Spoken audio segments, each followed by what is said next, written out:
Welcome everyone to the meeting. I'm going to ask Joe to read out the emergency evacuation procedure, please. If the continuous alarm sounds, you must evacuate the building and proceed to the assembly point. From this room, you follow the green running person signs to the exit using either the marble staircase at the end of the building nearest to Bath Abbey or the main staircase. Please do not use the lifts. The assembly point for this building is in Orange Grove, out the back of the building, sorry. There is an evacuation chair for use by disabled people who so wish in the corridor outside the Council Chamber public gallery. Alternatively, the area at the top of the marble staircase has been designated as a safe refuge where persons needing assistance should assemble. Thank you. Thank you, Joe. Could I also ask you to read any apologies, please? Yes, I've received apologies from councillors Sarah Evans, Kevin Guy, Alan Hale, Lucy Hodge, Hal McPhee, Anne Morgan, Robin Moss, Dave Wood, and Councillor Tim Warren is on his way and hoping to arrive, but isn't here at the moment. And I think that's it as far as I know. Thank you. So, declarations of interest. To inform the meeting that the monitoring officer has granted a dispensation for any councillor over 55, and I'm sure there's nobody in the room, that can take part. They can take part in the debate and vote on the motion on this topic later on the agenda. So, Joe, is there any declarations of interest? Yes, I've had one from Councillor Dina Romero and other interest as a family member works in the police with regard to the Youth Justice Plan. I haven't had any more, so if there's any others, please indicate. No, thank you. Thank you. So, do I have a mover from the floor to say that the minutes from the 16th of May are correct? Councillor Warren.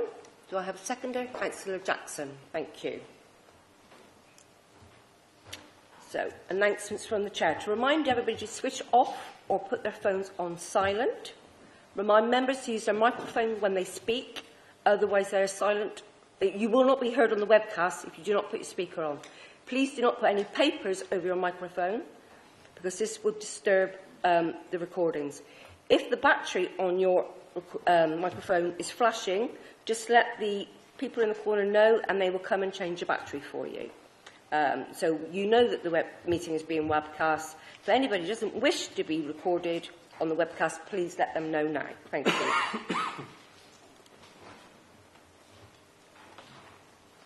Okay, so there's no urgent business from me. So we'll move to item 7. So that's items from the public. May I ask Helen Dutton to make her 3-minute statement, please? My name's Helen Dutton, and I've come here to speak to you this evening on accessible homes. I've been working with the Richard Blakely, the Ombudsman. I'm working with 2 or 3 of the law lords, and also with Hab and Teg and several other charities, with the dire consequences we have on people waiting 10 years or more to have a suitable house or a home to live in. The need for accessible homes is urgent. Can anything be done more quickly to ease the problems other than house building? I mean, I've waited 8 years, and I know people that waited 10 years, stuck in homes that just aren't suitable, and they can often be dangerous. And that's one question. I support Habingteg as a good supplier of accessible housing. We need a lot more understanding, and Richard is always saying about respect. He's got this thing at the moment with respect. I joined his group just over a month ago because he felt that I could be useful. And we want to establish a different type of social housing, one where there is respect. And I do believe some of the housing we have at the moment, I mean, I've written on Grenville and several other things, water pouring through roofs and lack of adequate repairs, and I think it's time it changed.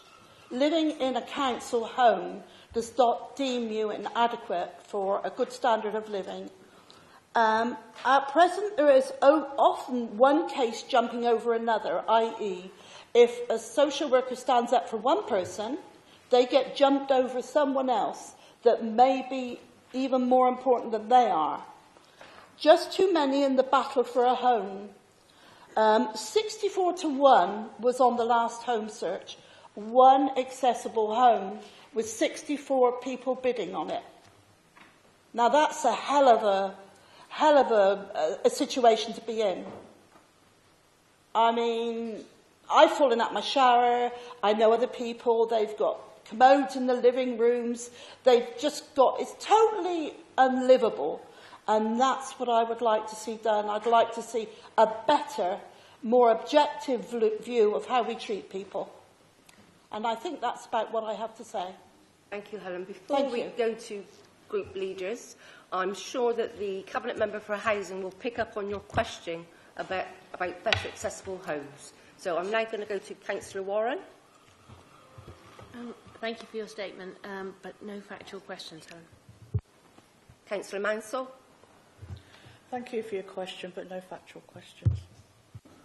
Councillor Hughes. Thank you for your very interesting statements, but no factual questions. Councillor Wright. Hello. Thank you for your question, Helen Dudden. Do you know how many affordable, accessible homes have been built in Baines in the last 5 years? I'm sorry, I can't hear. Do you know how many affordable, accessible housing has been built in Baines in the last 5 years? Very few. They don't build accessible housing. They don't build, part ownership, because they say they take up too much land. That was the Curro attitude. And also, there's not enough people. I would argue that point. This is 64 people that we know about.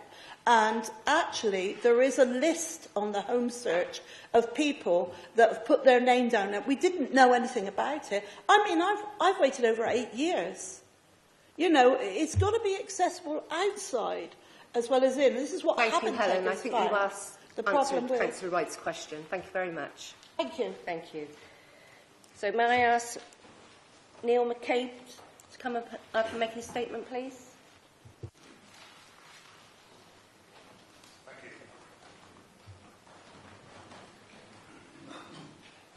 Good evening. My name is Neil McCabe, and I intend to show how the New Sydney Place LTN is environmentally and economically damaging, divides communities, and actually reduces safety. First of all, the scheme actually reduces rather than improves safety. All accidents reported over the past five years occurred on Beckford Road, Darlington Street and Sydney Place, where traffic is being diverted, and none occurred on Sydney Road. Now, the council leader accepts that the wider community engagement on the LTN was poor. No more than 39 residents attended the 2022 co-design workshop. The council then stated that there would be wider consultation on the scheme that autumn. It never happened. When it was eventually publicised, nearly 4,000 objected in a petition, 100 to 1 against. Now, 56 households on New Sydney Place undoubtedly benefit from the LTN. However, 163 households on Darlington Street, Sydney Place and Beckford Road will directly suffer from a 50% increase in traffic and consequent pollution. Against the backdrop of Bath being the UK's 6th most congested city in 2023, Darlington Street nitrogen dioxide pollution levels exceeded national limits in December 2023, even before the scheme makes things worse. Traffic backs up onto the Bathwick Street lights, and the 450 households on the Bathwick estate must queue to get out at peak times. Displaced or delayed traffic will also go past schools. 2,500 Baines residents also live along the A36, 8 to 10 times more than on New Sydney Place. The A36 is our road into work, the station, and to all Bath supermarkets. Our local councillors propose shifting to walking or cycling. However, Bathampton's population is older and less healthy than New Sydney Place, with 50% more over 65s and twice as many in fair to very bad health. For those in good health, walking is only an option for the few who have an hour and a half to spare each day. We only have one bus an hour that goes to Barthampton Village, and they stop at 5:30. With poor public transport, travelling by car on the A36 is Barthampton's lifeline, and yet on the LTN survey we're dismissed as visitors. For economic loss, 4,000 vehicles a day are displaced, or 1.46 million a year. Each minute's delay adds up to an economic loss of 220k a year. Thank you, Neil. May I ask you to bring your statement to a close, please? Yep. Thank you. Councillor Warren? Oh, Sorry. Yeah. Thank you for your statement, Mr McCabe. There are a number of some data you cited in there to do with air quality and traffic that I don't entirely recognise. It would be really great if you could send that information through to us formally as a query so that we can respond to it. Yes, I can. It's actually on your own information in the 2023 air quality report. Yes, it is. And the Darlington Street data goes over 40 micrograms. you know, if you could provide that for Councillor Warren, that information, that would be Provide grateful. the indication to where it is. In fact, actually, it's on the footnotes to my statement. Okay, thank you. Councillor Mansell. Thank you for your statement. I'm going to defer to Councillor Johnson. Thank you for your statement, Mr McCabe. You claim that 163 households have been harmed for the benefit of 53 others. What data or evidence have you got to back up those claims? Actually, by doing a count on Google Maps, you can zoom right down to the properties. You can then do a postcode data search on the properties. That's footnoted in my presentation. But you specifically said that those households have been harmed, so that's the question I'm putting to you. How do you know that they are being harmed? By getting more traffic past them. There will be up to a 50% increase in traffic. Thank you. Councillor Hughes. Thank you. So in terms of safety, how much of the data was available before the trial started? All of the data that I've just presented was available before the trial started, and a half-decent traffic engineer could have reached the conclusions in a day's work. Councillor Wright. Thank you for your statement, but no factual questions. Thank you, Neil, for your time. Thank you. Thank you. Can I ask Ian Orpin to come up, please?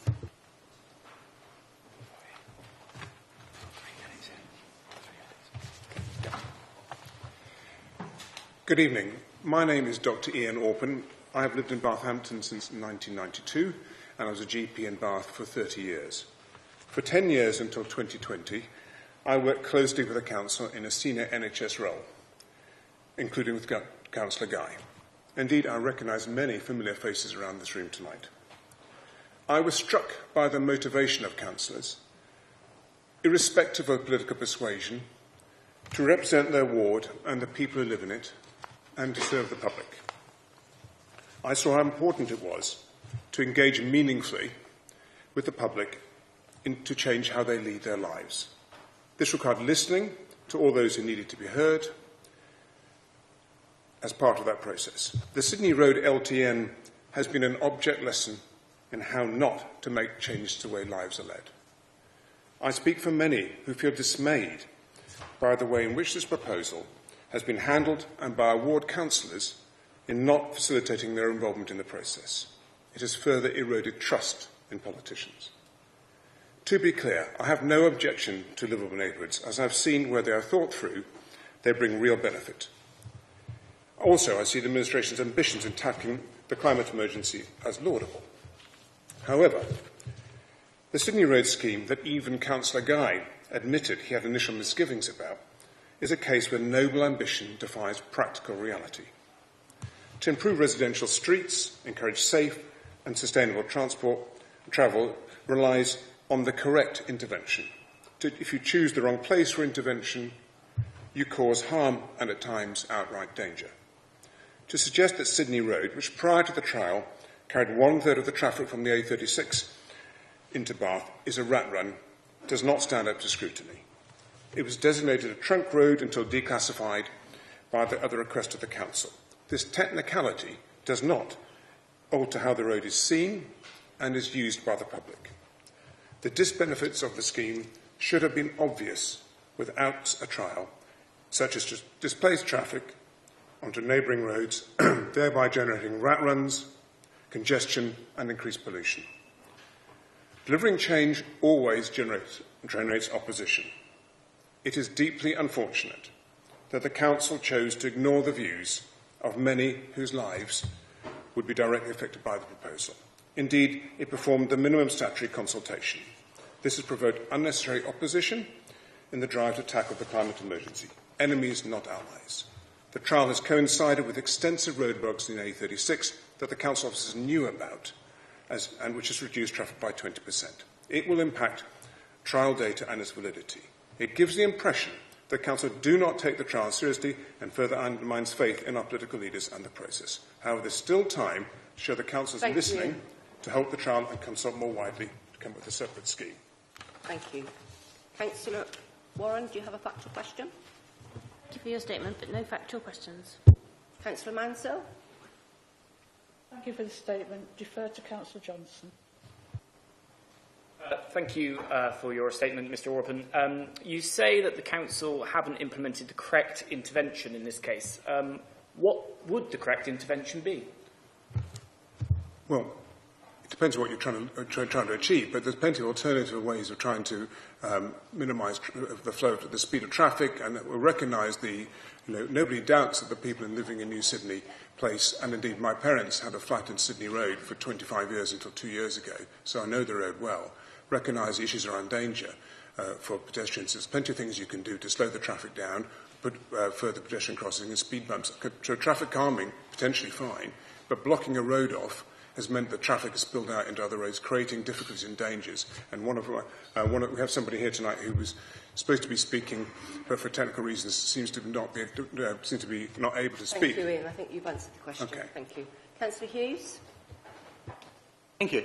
You mentioned in your statement about dangers. Yes. Could you explain what sort of outright dangers are occurring?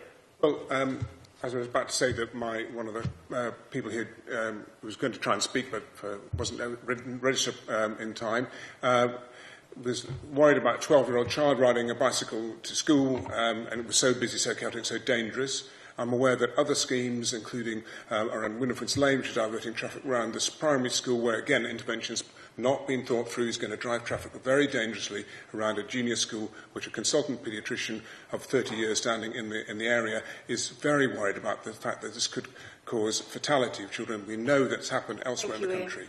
I think you answered Councillor Hughes. Councillor Warren? Right, sorry. Councillor Warren's not here. There's two Councillor Warrens. Thank you for your statement. Do you know if there's been a circulation plan put in place for Bath? Sorry, Do you know if there has been a circulation plan put in place for I'm Bath? not sure what you mean by a circulation plan is. There you go. I didn't know. Thank you, Ian, for your Thank statement. you. Thank you Thank for you your very time.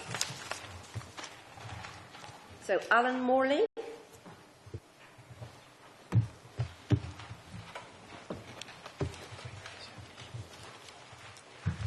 Good evening, councillors. I am Alan Morley and I have lived at the bottom of North Road above its junction with Warminster Road since 1999. My comments are made after consulting the people at the bottom of North Road. When the co-design workshop was held, no one from the bottom of North Road attended, as it was not considered that changes around Sydney Place would affect us. If there had been an indication that the closure of Sydney Road was a possibility, then we would have got involved. We think that the trial road layouts are solving a problem that did not exist. However, I ask you to take note of the words of Vera Hobhouse. In my opinion, this council has not engaged and communicated properly what the intentions, evidence base and success criteria of individual schemes are. The Sydney Road closure stands out amongst them. And the more I listen to individual households, the more I doubt that closing off Sydney Road has any real benefits. In general, people are in favour of livable neighbourhoods, as most of us walk and some cycle everywhere within the city. However, we cannot disinvent the motor car, and so any measures to reduce its impact should be to the benefit of the majority and minimise disruption to daily lives. We live only a few feet from Sydney Road and would assume we were part of the same neighbourhood. However, Sydney Road and Sydney Place make up only one road, not a neighbourhood. As a result of the closure, we now have more traffic queuing in front of our houses, particularly during school runs. When another stress was added, like the open days at Bath University, the queues and consequent fumes lasted for an hour outside our houses. We asked for queue monitoring on North Road and Warminster Road, but to our knowledge, this has not been done. Even so, we have still to see the full effect, because according to Highways England, the Limplestoke roadworks have reduced traffic volumes on the A36 by 20% since January, and these, of course, will reduce further when the road is fully closed from August this year to spring next year. The traffic has only been displaced, and when the road is reopened, it will come back again. Scheme supporters argue that Sydney Road, New Sydney Place is a rat run. We believe it is a relief valve for traffic going towards Pulteney Road, where traffic can turn into Darlington Street, a traffic light controlled junction. Additionally, some residents have seen a significant increase in the number of emergency vehicles using sirens. Others perceive an increase in the average road speed going up North Road. And we also see traffic turning in Sydney Road. Kennet House had its post knocked over, and we see e-scooters going through the bollards onto oncoming traffic. Councillors, the residents at the bottom of North Road are united in their opposition to the scheme and consider that the money would be better spent on more deserving neighbourhoods than Sydney Road, New Sydney Place, that was already a pleasant place to live. However, whatever the outcome, we would ask to be consulted. Thank you, Alan. Can I ask you to bring your statement again to a close, please? Thank you. Councillor Warren, do you have a factual statement? Thank you for your statement, Mr Morley, but no factual questions. Councillor Mansell. Thank you for your statement, but no factual questions. Councillor Hughes. Councillor Hughes. Thank you for your statement, but no factual questions. Councillor Wright. Thank you for your statement. No factual questions. Thank you, Alan, for your time and your statement. Thank you. So, I do have an Eleanor Selwood on the list, but I believe she's not here. Or you are? Danielle, sorry. Hello, I'm Eleanor Dixon and I speak for Danielle Selwood. Near misses are happening the whole time because of the Sydney Road LTN. We see it daily. It is a near miss at the moment. It is not always going to be a near miss. I live with my young family on the corner of Bathwick Estate entrance on the main Beckford Road and Forrester Road turning. The council has recently installed a new pedestrian pavement and bike lane. My husband and I see lots of people walking, children on scooters, cyclists, parents pushing buggies, wheelchairs, cars and lorries, all in the same space. We witness regular near misses. I was one of the only Bathwick Estate households to be invited to the consultation, which was principally Sydney Road residents, all obviously in favour of shutting off their road. It felt like my views and those of my family and neighbours didn't matter, and that the consultation process did not represent our interests democratically. Sydney Road became an LTN. We instantly noticed more cars queuing to get out of the estate and more near misses. Cars were idling on the main Beckford Road rather than slowly driving past. On a rainy day during school run and commuting times, traffic would be heavy and at a standstill. I'm well aware this won't show in the data presented to you, as the council's traffic measurements were carefully taken during low traffic periods, like when the main schools were not operating and when other road closures meant that less people were driving on this route. The real test will be on a rainy winter's day, especially if the bridge opens up to HGV traffic. I have 3 children who attend 3 different local schools and nurseries. I, like so many other families on the estate, walk with our little ones to school. Please join me on this walk one day. You can breathe the car fumes of the idling traffic. It's noisy and unpleasant, and everything you've heard from Sydney Road residents in favour of not having traffic going past their homes, yet their livable neighbourhood has become our unlivable neighbourhood. My 12-year-old son excitedly tried cycling to King Edward's School in the bike lane. His first journey was too dangerous and he had to stop. I watched the traffic and cars parked on the pavement of North Road, and I felt sad he couldn't ride his bike safely. It was the same sadness I felt when he was diagnosed with asthma and when I was diagnosed with asthma earlier this year. It's the same sadness I watch with pedestrians and cyclists struggling to use the road alongside cars and lorries. I'd love the future to be green and with less car use. Idling cars on this road is not the answer. This is a neighbourhood too, a livable neighbourhood. Please make it our livable neighbourhood again. Thank you, Eleanor. So you are reading Danielle? Yes, and I can show you written evidence from Danielle. So group leaders can't ask you any factual questions because it's not your statement, okay? You're reading someone else's, but thank you very much for your time.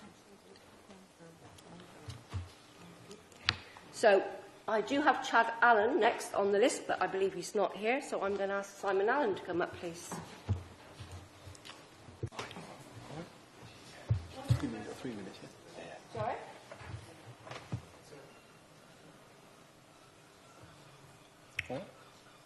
Please go ahead, Simon. Thank you. Good evening, Madam Chair, councillors. It's good to be back in the chamber after many years away, which has been a relief. However, it's good to see so many familiar faces. I'm here in my role as Chief Executive of Age UK, Bath and North East Somerset, and here to wholeheartedly support the motion that will be put forward later on around Bath and North East Somerset becoming an age-friendly community and giving its support to the Ageing Well Bath and North East Somerset programme of work, which is a collaboration between St John's Foundation, 3SG, our local voluntary sector, 40 local voluntary sector organisations, and ourselves at Age UK. This initiative, I believe, represents a crucial step in ensuring our community and supportive for people of all ages. I think the microphone might be dropping out, is it? My apologies. An age-friendly community, as defined by the World Health Organization, is one where policies, services and structures related to the physical and social environment are designed to support and enable older people to live in a secure, safe environment, enjoy good health and continue to participate fully in society. It's about creating spaces and opportunities that are accessible, equitable and inclusive for everyone, regardless of age. The World Health Organization has been a global advocate for this approach, recognising the growing need to adapt to demographic changes and the increasing number of older adults in our communities. In the UK, this vision is supported by the Centre for Ageing Better, which convenes the National Age-Friendly Communities Network. Currently, there are over 60 age-friendly communities in the UK, each committed to improving the lives of older residents and fostering intergenerational connections. And hopefully Bath and North East Somerset can be the next one. Ageing Well Bath and North East Somerset is not just about improving the lives of older adults, it's about creating a more inclusive community for everyone. Whether it's ensuring our streets are safe and accessible, our public spaces welcoming, or our services and facilities accommodating, this initiative paves the way for a stronger, more cohesive community. I think sometimes we can talk about funding, and that's a perennial issue, but this isn't always about money. This is also about changing culture and our views about ageing. We're all living longer, thank goodness, and that's a cause for celebration. But the facts are that by 2040, our older population will have doubled and our working age population will have shrunk right across the UK.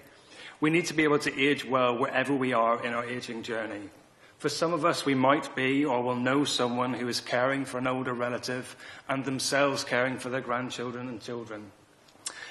Perhaps we know someone who has recently been bereaved and is managing life without their long-term partner. Or perhaps we know someone who just finds it difficult to get to the shops on a daily basis. Thank you, Simon. Can I ask you to bring your statement to a close, please? I will indeed. I commend this motion and I hope that the Council will support it. Thank you. Thank you. Don't go anywhere. Sorry. I forgot the rules. Councillor Warren. Thank you for your statement, Simon, but no factual questions. Councillor Mansell. Thank you for your statement. I'm deferring to Councillor Biddleston. Thank you for your statement, Simon. Given the extent of the cuts to the third sector, how many older people in Baines do you believe will be adversely affected by this administration's budget? Very, very hard for me to say, Dave. I think what we are currently doing, which I would encourage all members of council to complete, is our community survey, where we're gathering the views of people over 55.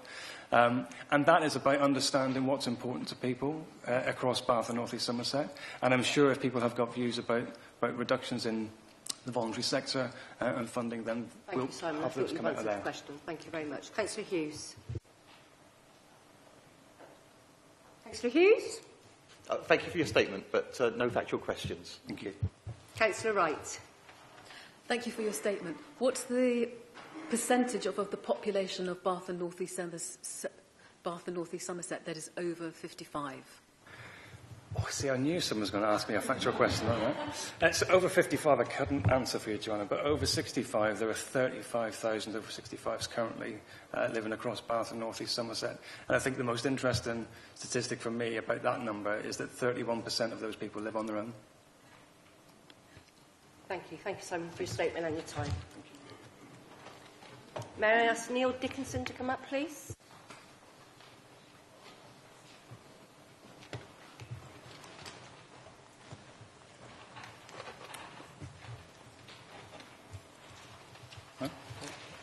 Good evening, and thanks for the opportunity to say a few words tonight. I'm here tonight as a member of a community speedwatch group focused on Cavendish Road, surrounding area, and I want to express my support to the Council for the lower Lansdowne experimental traffic restrictions. Unlike some of the other speakers earlier, I'm in favour. I joined the speedwatch group for a very simple reason. The volume of traffic from the Marlborough Tavern Junction through Cavendish Road and Winifred's Lane, Lansdowne Crescent, particularly, has significantly increased in the last few years. And the speed of some of the vehicles was totally unacceptable, as confirmed by the data we collected as Speedwatch Group. No one told me, though, about the abuse you would face having a Speedwatch Group. Amazing.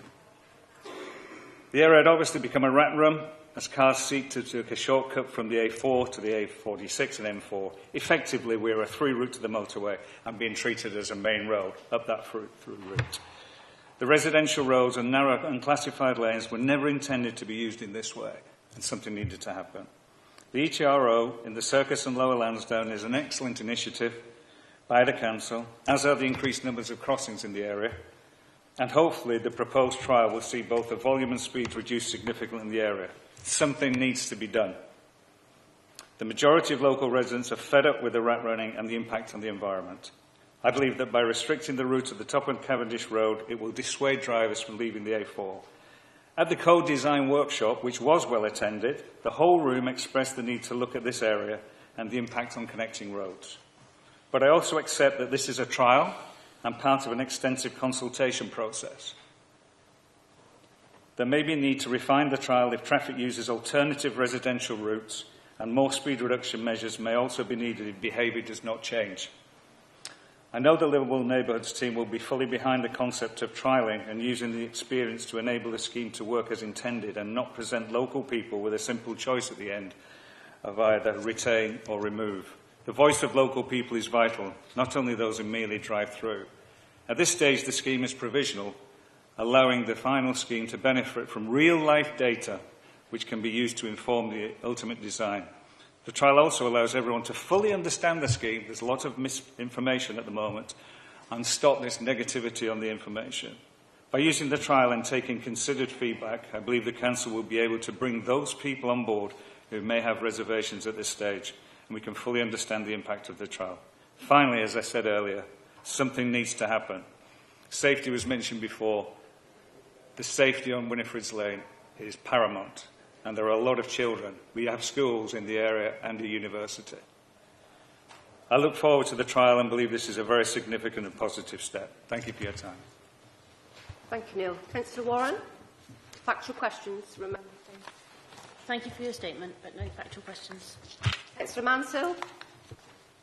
Thank you for your statement, but no factual questions. Councillor Hughes. Thank you. Would you agree that enforcement is also a key part of solving this problem? Sorry? Enforcement. You believe that enforcement is Absolutely. also a key part of solving this? Absolutely. I'm a little nervous on some of the recommendations in the trial, but I'm confident that the team will watch what happens, refine and change things if needed. Councillor Wright. Thank you for your statement. As a Speedwatch member, Yeah. what's the highest speed that you have seen cars take at that point?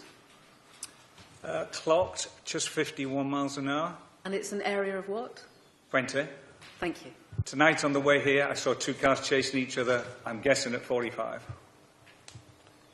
Thank you, Neil. Thank you for you. your statement. Thank you for your time. Malcolm Baldwin, please.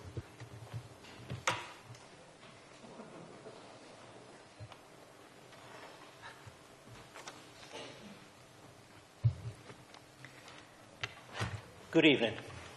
A quotation.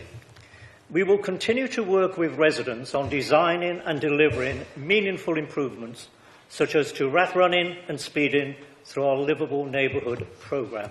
Recognise it. Source, Baines Liberal Democrat Election Manifesto, May 2023. So the voters responded with an overwhelming majority for a political ethos in which the concept of the introduction of livable neighbourhoods was more than implicit and part of a thorough and ongoing consultation process. That being said, there is no one-fits-all, livable neighbourhood, LN solution to different areas of our city. For those of us who support the principle of LNs, we have a responsibility, we recognise it, to listen to any expressed concerns, but also to fully explain the context relating to the introduction of any particular LN that we might support. For the context and priorities may indeed differ.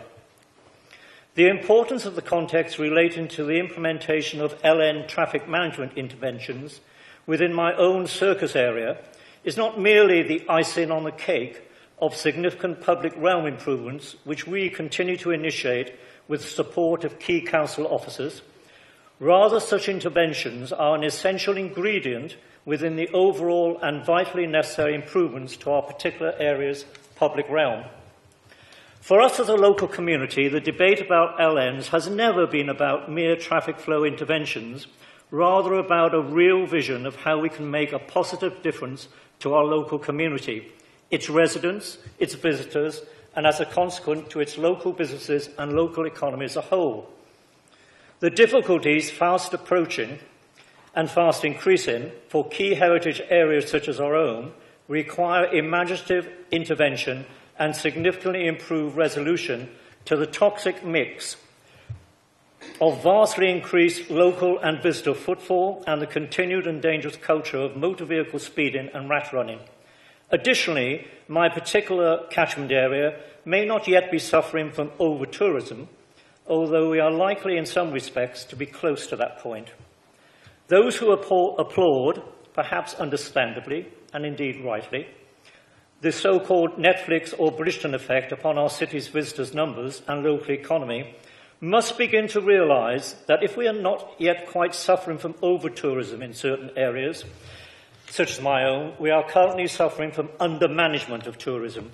Hence, and finally, when we look at the background context of a particular LN implementation, priority to future-proofing, not only for climate or public health criteria, but also for specific local catchment area issues, remain a very important ingredient.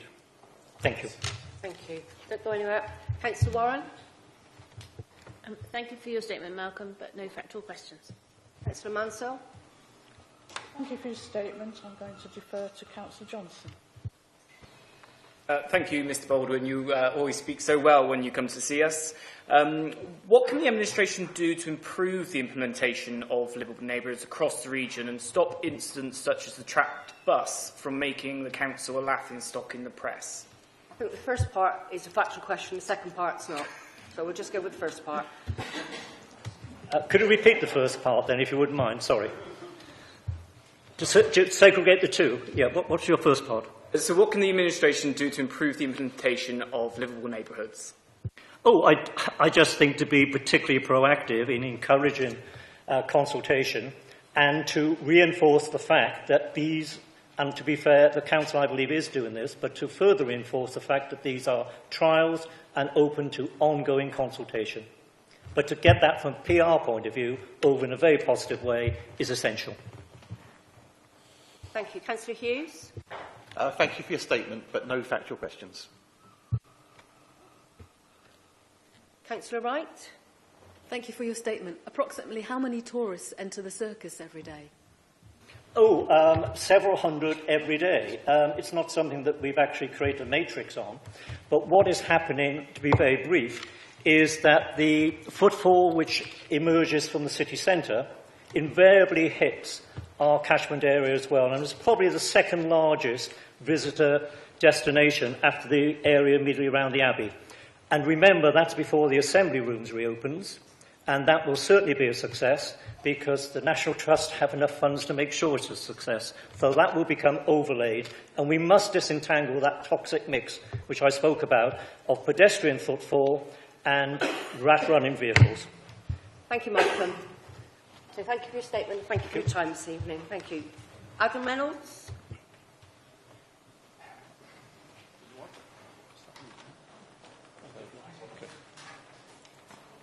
I come with props,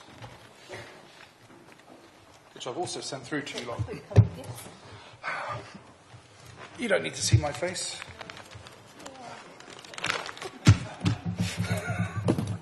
There we are. Are we ready? We are. Okay.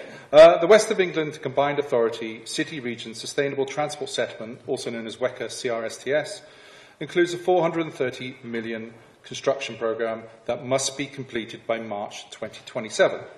Baines Council, working in partnership with WECA, is responsible for delivering 82 million of that. Ta-da!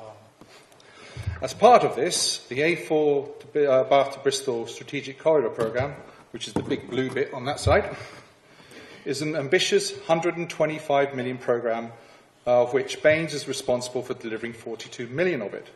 We would all like to see this happen if it is feasible. However, the 917-page, absolutely exciting outline business case published in February of this year contains the most important statement on page 239, paragraph 5.10.3, which I would like to read to you rather painfully. Construction is expected to commence in winter 2025 and is expected to complete in spring 2027. The conditions of the CRSTS grant from central government advises that any spend must be complete by March 2027. Therefore, any spend incurred after this will be covered by local authority contribution. As demonstrated by the Soma Valley Links outline business case and the low traffic neighbourhood programme, which is that little small bit at the top there that everybody seems to be very focused on. Where was I? The Council is separating clearly identifiable schemes into their own programme of work and getting them done before the March 2027 financing cliff edge. However, a £125 million 9-mile-long construction programme at a scale never attempted before, coordinated across two councils with highly complex and sometimes controversial issues, with a strict 18-month construction window over 2 hard, wet winters, is not realistic. Any delay results in the bankruptcy of Bristol and Baines councils.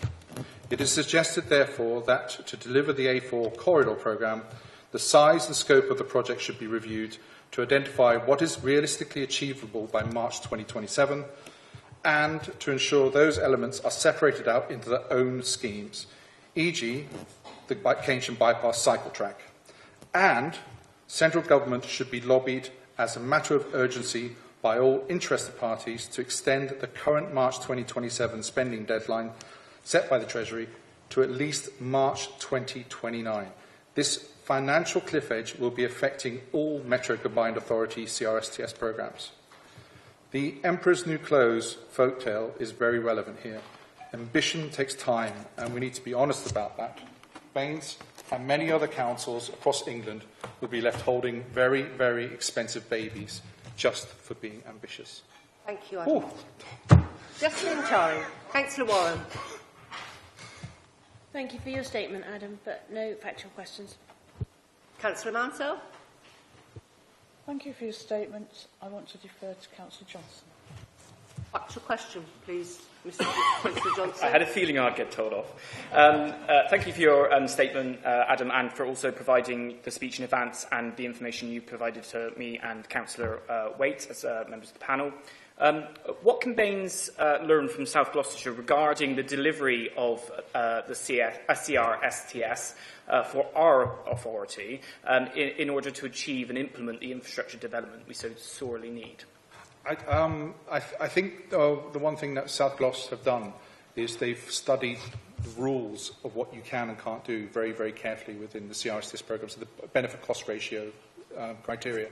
And they've accelerated their use of compulsory purchase orders to fix some of the land problems specifically. And so they're doing Cyclops sort of junctions. It's phenomenal what they're doing. But they're basically taking it. They are probably about a year or two in advance of where we should probably be, because of the political drive there is phenomenally hard. They're taking responsibility and ownership. Thank you, Adam. Councillor Hughes. Thank you, Adam, but no factual questions. Councillor Wright. Thank you for your statement. I will defer to Councillor Helgers. Thank you. Has the cost of living crisis had an effect on the ambition for Baines' implementation of CRSDS? Okay, this is going to get very technical. This will take some time. The factual. I just want really a yes or a no answer to that factual question. The ambition, basically, we had the quotes for all the work were done in 2020. And since then, we've pretty much had a 25% increase in cost of living. However, the building costs have gone up by 40%.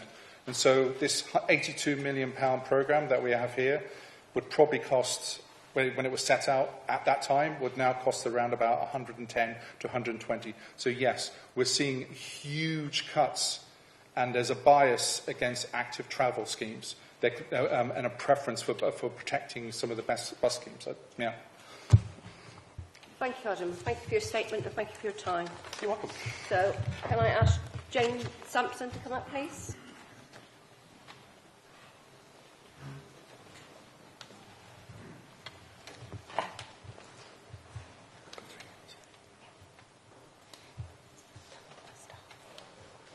Yes, please, Jane. Good evening, everyone. I would like to start by thanking the Council for their engagement and for working cooperatively with the Green Group on the ceasefire motion that they have brought once more before you. I will not speak about why you should support it, because the reasons have all been given by many of us, including Palestinians and Jewish people alike. Councillors will have read Lara Amro's letter, emailed last week and delivered by hand to political officers this week, describing the impact of the mass slaughter in Gaza on local Palestinian residents. I am in awe at the dignity and resilience that Palestinians, both locally and in Gaza, conduct themselves in the face of the gross dehumanisation and the brutality that has been inflicted for 75 years. Lara's graciousness in her writing and her speaking is humbling. The same is true of all the Palestinians who have spoken both in council and at the many public rallies in Bath, and we should thank them for opening their hearts so movingly and eloquently. Many Israelis, too, have shown great courage indeed by protesting on the streets in Israel against the appalling genocide in Gaza, as well as the land grabs, brutalisation and killings of many Palestinians by the hordes of colonial settlers in the West Bank. It also can't be underestimated the hundreds of thousands of Jews in the US and across the world who have campaigned and marched tirelessly despite the vicious backlash that they get both from the media and personally in their lives. We are all hoping and praying that this ceasefire motion, which must call for a permanent ceasefire, or else the slaughter and death by starvation will resume until every Palestinian is killed, will be passed by the Council this evening. 17,000 Palestinian children have perished. These are the ones that have been officially recorded. We know that many more lie under the rubble. 20,000 children have no surviving family left. How much more of this will we allow to happen before we take a moral stance and do our duty within international law? Thank you again. Thank you, Jane. Councillor Warren. Thank you for your statement, but no No factual questions. Councillor Mansell? Thank you for your statement, but no factual questions. Councillor Hughes? Thank you for your statement, but no factual questions. Councillor Wright? Thank you for your statement, but no factual questions. Thank you, Jane, for your statement and your time. So just to thank all the public speakers here tonight, and just to let you know that all your statements will be referred to the relevant Cabinet member. So we're now going to move on to item 8, Youth Justice, and I believe that Councillor May is going to move this plan. Chair, thank you very much. I wish to propose the approval of the Youth Justice Plan for 2024 to 2026. The Cabinet unanimously recommended the plan, and because of timing issues, the Children and Adults Health and Wellbeing PDS later recommended approval after careful scrutiny with 2 issues: making sure that the equality impact assessment referred to in the report is actually attached, and the future, some concerns about long-term funding and commitment from some of the partners. The overall aim of the plan and the Youth Justice Service is to make Baines as safe as possible for families, the community, and support local children to live crime-free lives.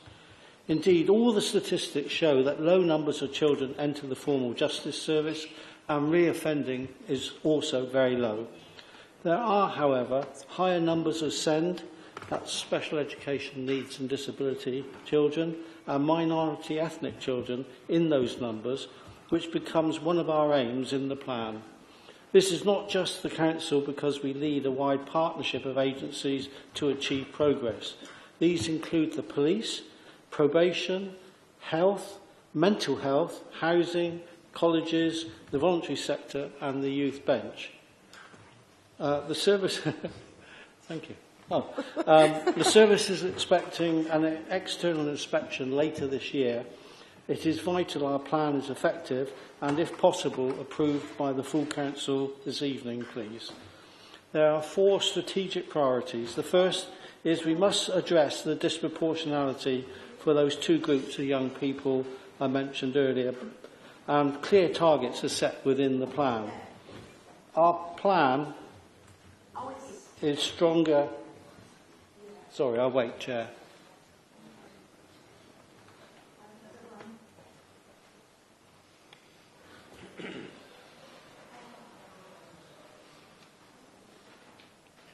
I think you can continue now. Yes, thank you, Chair. The second point is our plan is stronger if we work collaboratively with children and families to gain more feedback to shape our actions. We need to embed a child-first principle in addressing behaviours, including individual offender-tailored assessments, interventions, and understand the trauma-informed needs of children. The last priority is, regardless of the statistics, we need to reduce serious violence, so we will work with children, adults, health and wellbeing PDS task, and finish the panel, which will report later this year under the chairmanship of Councillor Romeo.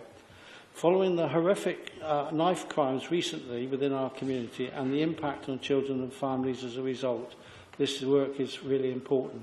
This has involved working with schools, a series of family and children knife crime awareness events, street doctors first aid and safety training. Further awareness events and prevention works are planned within the report. The aim is to make Baines a safer place for children, families and the community, so we all have to work together to achieve that. When offending does happen, it's also our duty for the service to work with the child and their families to prepare for court, and that they are treated fairly, as well as making sure that reports reflect the impact on victims. So the plan is about partnership working to keep numbers of youth offending low and re-offending even lower by analysing the causes, working with the most vulnerable groups and ensuring we adopt a child-based approach. Baines is a safe area, but the concerns of families and children are real, so we have to continue our efforts. Chair, I hope the whole Council can consider approving this plan, please. Thank you. Thank you, Councillor May. May I ask Councillor Romero to second the plan?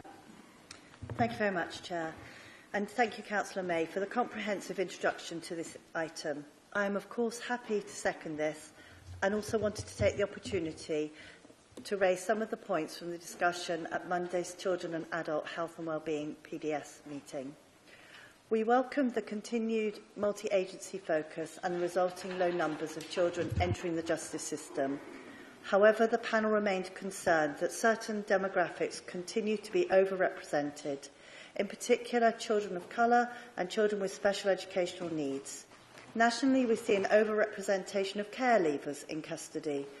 You will recall in March's full council, we unanimously agreed that care experience should be considered a protected characteristic. So you won't be surprised that the panel were disappointed that the equality impact assessment was not presented to the panel, although this has now been sent through. I am sure we would have picked this up if the panel had seen the paper before Cabinet agreed this item last week. I'm sure, though, the Cabinet member will be happy to commit to scrutiny, seeing next year's plan first. And as chair of the panel, I am happy to make sure that there will be time on the agenda. The panel supports the Child First approach and the focus on preventative work, especially the role that schools play, in particularly in identifying and supporting children who could be more vulnerable to being involved in crime, including serious violence. This also fits with what the Knife Crime Task Group is hearing. Prevention through early interventions from a range of agencies can have a positive influence on a child's development from early years through to adulthood. As a scrutiny panel, we worry that the good work in future plans could be jeopardised through the erosion of funding, and we noted that the main funder of the youth justice work is the Council, with the police having significantly reduced their portion over the years and are currently contributing a tenth of the overall budget. I hope that over the next few years, the Labour Government and Labour Police and Crime Commissioner for Avon and Somerset will make efforts to properly fund youth justice work, including the preventative work provided by family and youth support, as well as in education settings. I am sure our Labour colleagues will use all their influence over their friends in high places to ensure there is a joined-up focus across all the elements which form the Youth Justice Network. We, of course, will use our influence over our 72 MPs to hold the government's feet to the fire on this. Thank you. Thank you, Councillor Romero. Do I have any wishes to speak on the Youth Justice Plan? I have Councillor Waite. Thank you. Thank you, Chair. I'd just like to, first of all, make a comment about all the people who support young people's groups across Baines. There are so many people who get involved with young people, and it's important that we get a sort of community feel for the way that we work with our young people. I wish particularly to make comments about my own town council, who are putting in every year approximately £100,000 into our youth work facilities. We have a time-out place, which is from our Cadbury's day. You may remember the chocolate bar, but I'm afraid Cadbury's have long gone from Keynsham now. But the youth work carries on. Now, the interesting thing is that we're open 4 times a week, and it's all fine. And then, about a year ago, a very antisocial group of young people descended onto our town.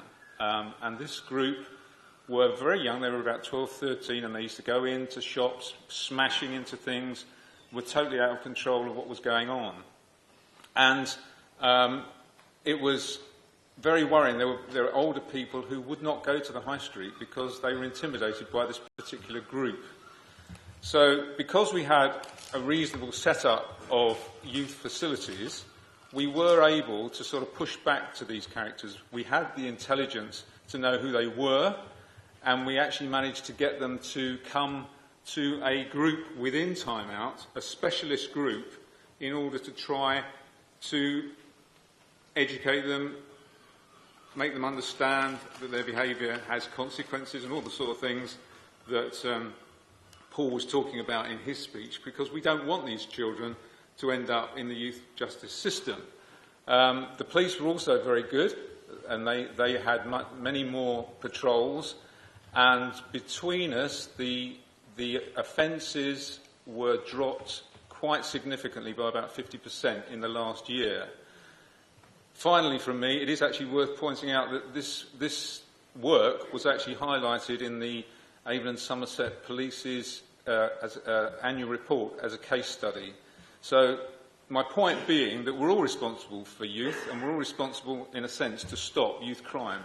And so I think credit to Paul and credit to Dina, and also credit to anybody else who spent some time working with young people, because it's very rewarding and we'll probably end up with a better society if we do. Thank you, Chair. Thank you, Councillor Waite. Councillor Mansell, please. Thank you for the report, Paul. It's very welcome to see that Baines is taking a very active position on this.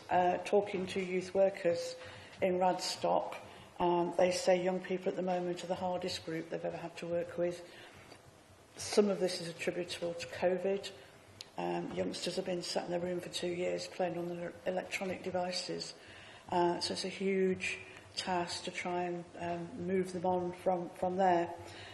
With regard to the equality impact assessment, should be of a concern to us that Black, Asian, minority ethnic young people and disabled people as well are very overrepresented in the figures, and much work needs to be done to change that. It's interesting to see there's another project at the moment regarding neurodiverse children in schools that's going ahead across Baines and Wiltshire, in fact.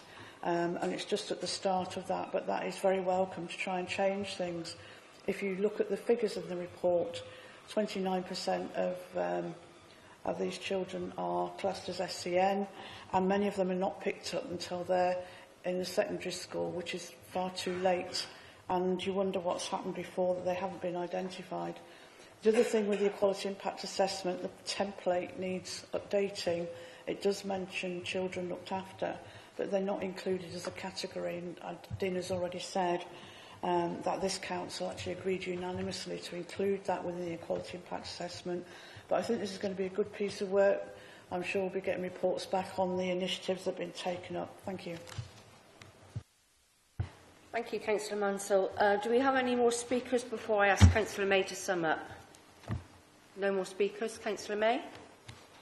Thank you, Chair. Councillor Mansell quite rightly drew attention to the fact that we didn't actually include the equality impact assessment in the report, but it was quite clearly referred to, and within the detail of the report, all of those issues were picked up. But it was quite right, and it is a challenge, I think, for the future with the reports, that we do make effort to make sure that that is actually displayed when we're presenting that information. I think the erosion of funding is something, but I would just reinforce that the report is about partnership working. We work well with all of our partners, and yes, of course, many of us would prefer additional funding, but we have to work within the funding that is available. And I'm pleased to say that tomorrow at the meeting with the Youth Justice Service, the new PCC, Police Crime and Commissioner, is coming to meet the team to discuss how the police can engage more effectively in the future. So I think that's a really positive issue moving forward. And taking Councillor Waite's point, I think the support that people give in various scenarios means that we're talking about here the formal youth justice system, and the numbers coming in are very low. So any effort that is put in the community, that will then make the numbers even lower coming into our system. So whether that's in Keynsham or Radstock or anywhere else, I think the youth service, Youth Connect South West, are really important in working with us. And we do need to listen to where issues are happening and making sure that we respond in a positive way. This plan is progressive. And I think just to reinforce again, just before the vote, is the numbers are low in the formal system. It doesn't mean to say that the concerns of the communities aren't being considered, because that means we've got to work more effectively with the communities in the future. So I'd like to move the motion, Chair. Thank you, Councillor May. For those who are not quite familiar with the voting system, you will have a card by you to instruct you how you do that. So we're going to... Oh. No? Right, okay, so we're going to move to the vote for to support the Youth Justice Plan?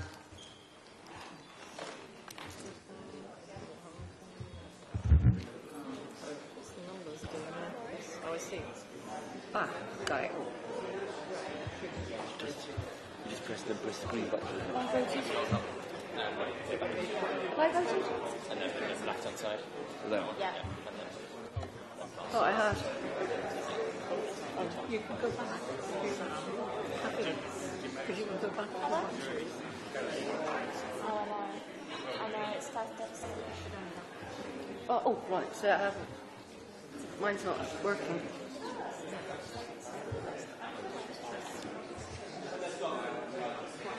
Mine's not working. Mine's not working, Joan. Sorry.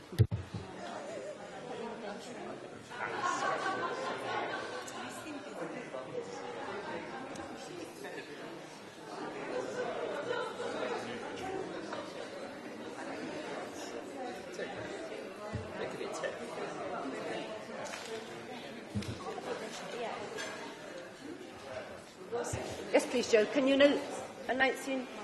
Yes, hello. Just to announce the vote, that is clear. It is carried, and it's 54 and no against and no abstentions. We can move on from that. Thank you.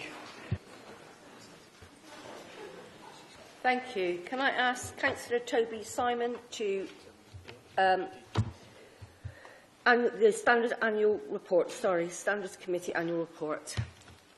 Thank you.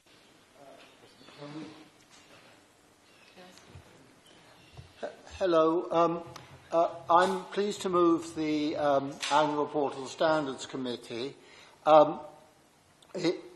We agreed at the beginning of this municipal year that it would be co-chaired between myself as the statutory chair and Dr. Axel Palmer as the independent member, because it's good practice for the actual meetings to be chaired by an independent member. And I'd like to thank Dr. Axel Palmer for all the work he's done as chair. It was a quiet year in terms of complaints. There were 8 cases referred to the monitoring officer, but after consulting an independent person, the monitoring officer decided that no action was required in any of the cases, so none of the cases actually came forward to committee. I would like to mention one thing which we discussed at our April meeting, so actually after the period of the annual report, and that's the publication of the addresses of councillors in their declarations of interest. It's important that we all do declare to the monitoring officer the interests we have in land because of the decisions we make as a local authority, but it opens up risks to members if those addresses are published, if they're not otherwise available. And the committee agreed, following a letter from the previous local government minister, that the monitoring officer should be able to use increased discretion to delete or cover up the actual address that was registered in the register. Of course, if anybody is involved in a planning decision or similar, they will need to make a declaration of interest in that context. But this brings us into line with what I was familiar with and some other people were familiar with in some other authorities, that the actual register doesn't include our addresses. And if anybody is in this council is concerned that their address is in their register of interests, then they can write to the monitoring officer and ask that it be put on the confidential basis. Apart from that, I'm happy to move the recommendation that the report be noted. Thank you, Councillor Simon. May I ask Councillor June Player to second the report? I'm more than happy to second this. Do we have anybody who wishes to speak on the report? No? I think it means we move to the vote. Thank you very much.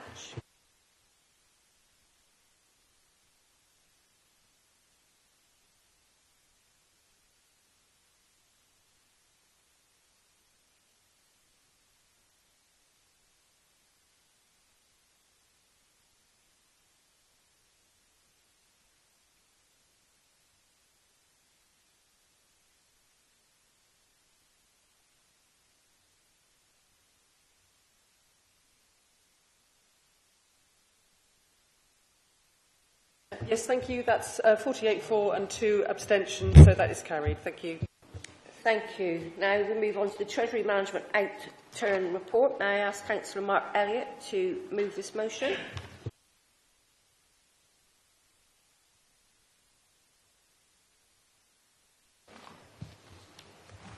Thank you, Chair.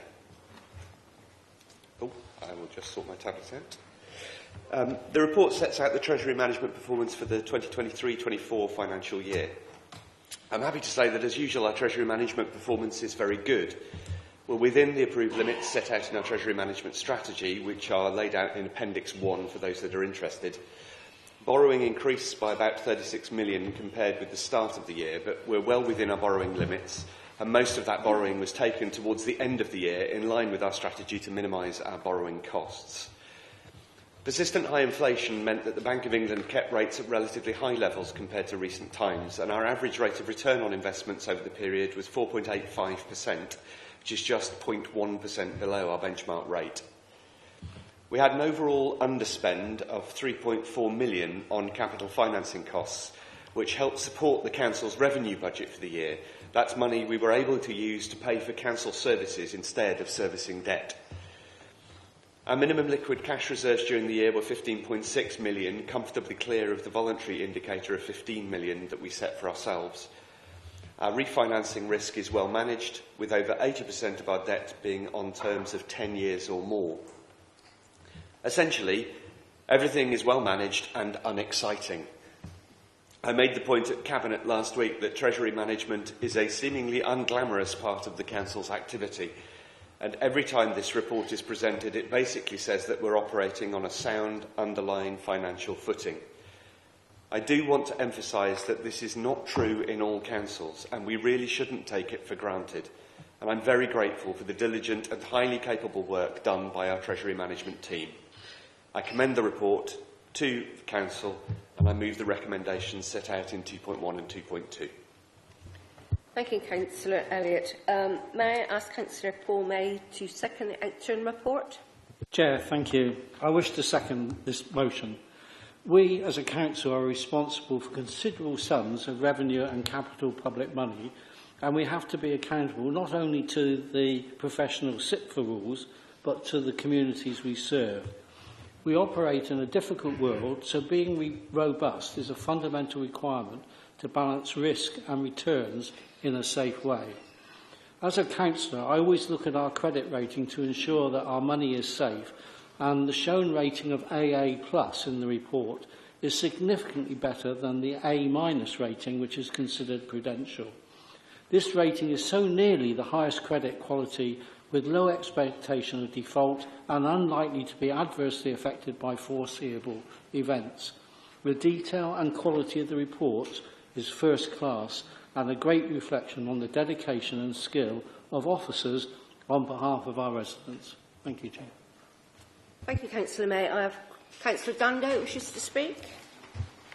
Mr. Chair, I don't intend to take too long. I just want to echo the comments that have been made by the two councillors that moved this. I think it is a good report. It does demonstrate how well the council manages its funding and its borrowing.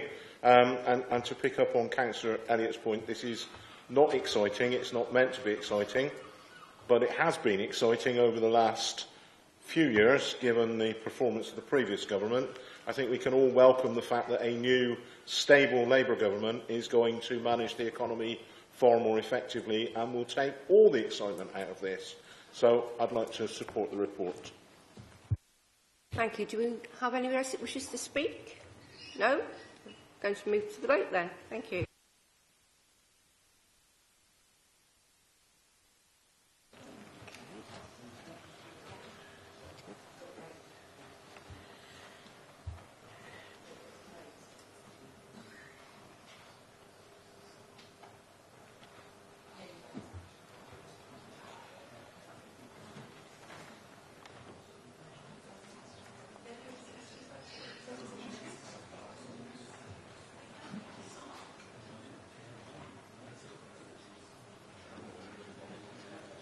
One person who hasn't voted.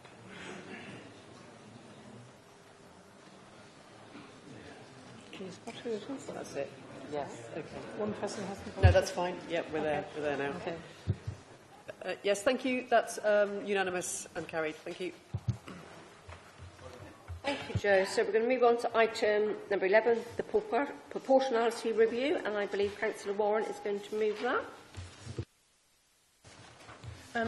So the proportionality review of the Council's committees has come about because one councillor has moved from the Conservative group to the Independence group.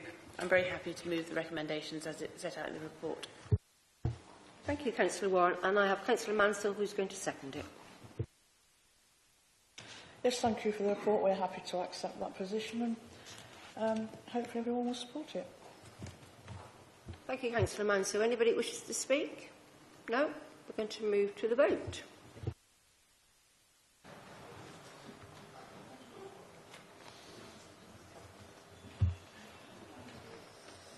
Everything.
Thank you. That's 49 for... There was one councillor who wasn't in the room at the time, which is why it's not 50.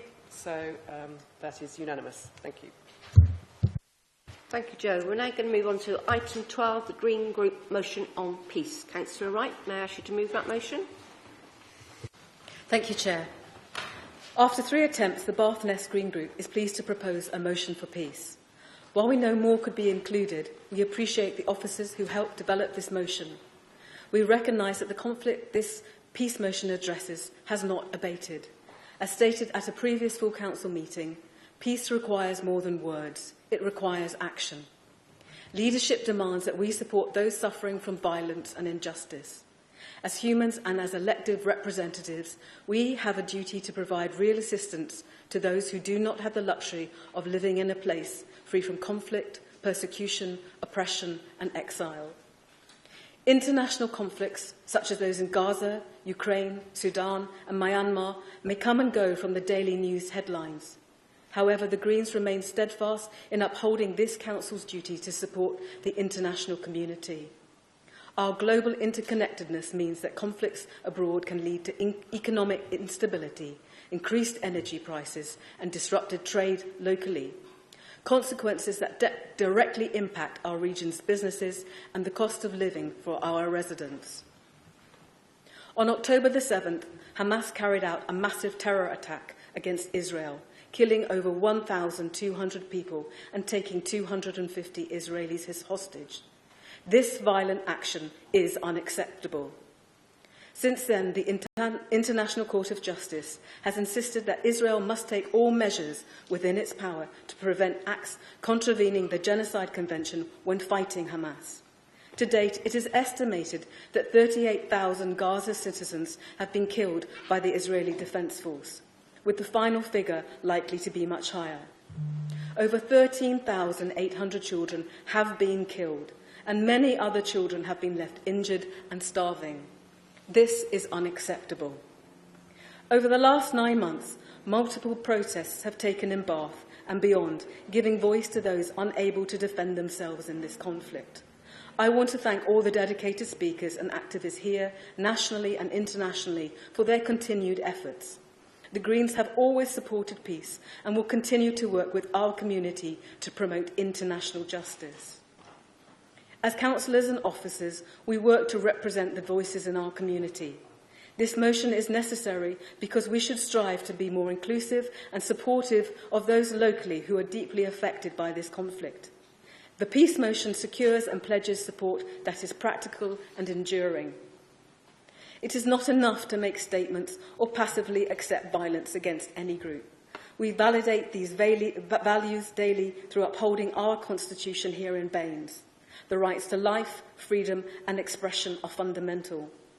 While it may not be the Council's job to solve international affairs, as elected representatives, we must use our political platform to highlight injustice and hold our political systems accountable. This motion asks for 7 key actions, which we hope all councillors will support.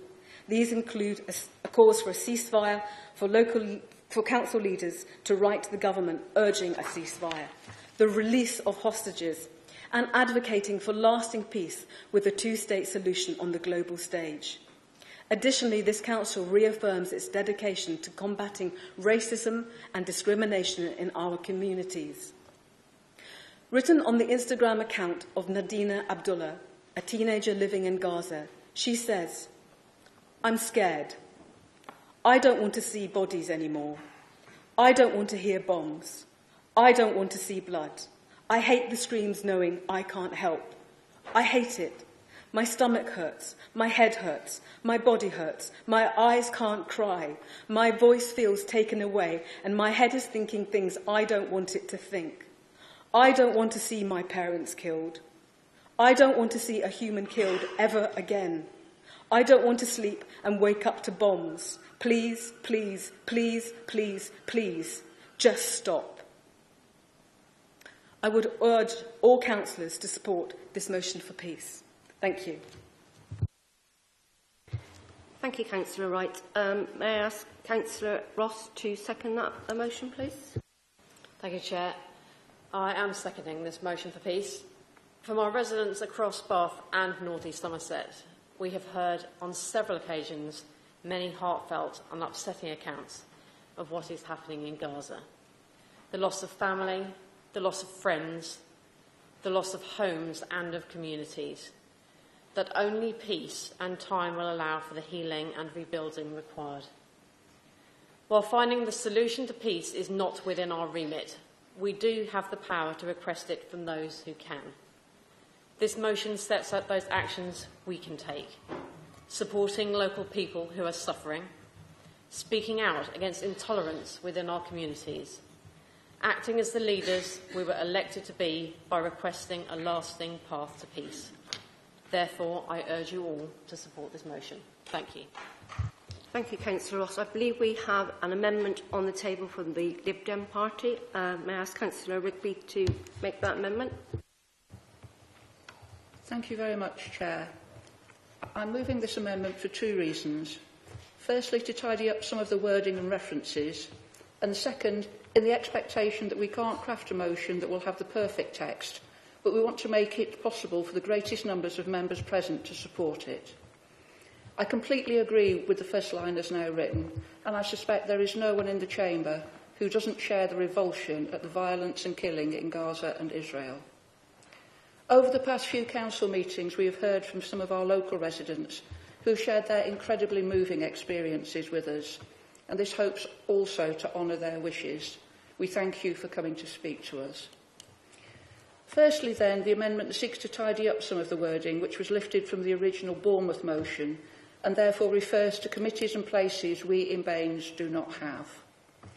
It also seeks to clarify and tighten some of the wording which could be misconstrued or open to malicious interpretation.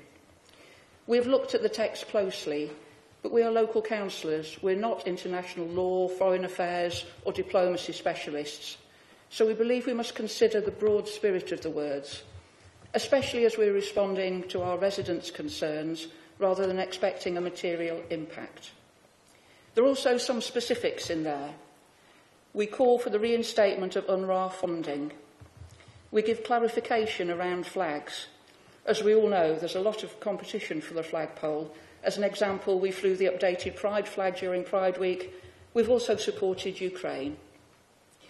We refer specifically to the role the Council would have in supporting refugees should the government create a route to safety for people from the region. Bath Welcomes Refugees has done a huge amount to get the information out there about how to support refugees in Bath and North East Somerset. And indeed, previous motions on international matters were in response to government refugee schemes and funding. To me, it's clear that no text will be perfect. The UN, whose role it is to address such intra-state issues, can't unanimously agree a motion, so it's not certain that Bath and North East Somerset Council can.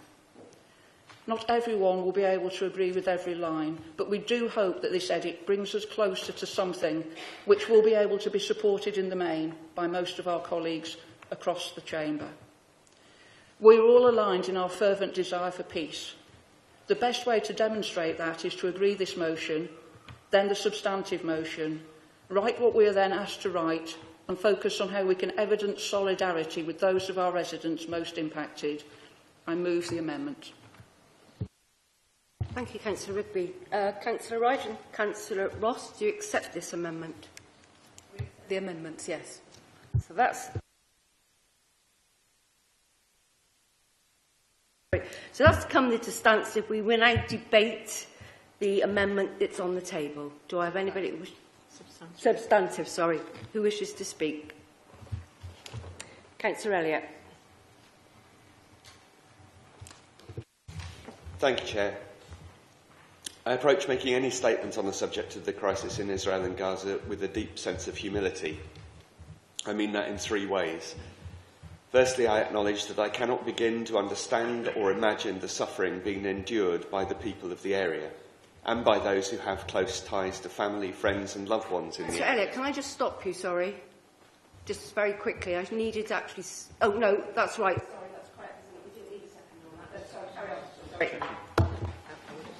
Yeah.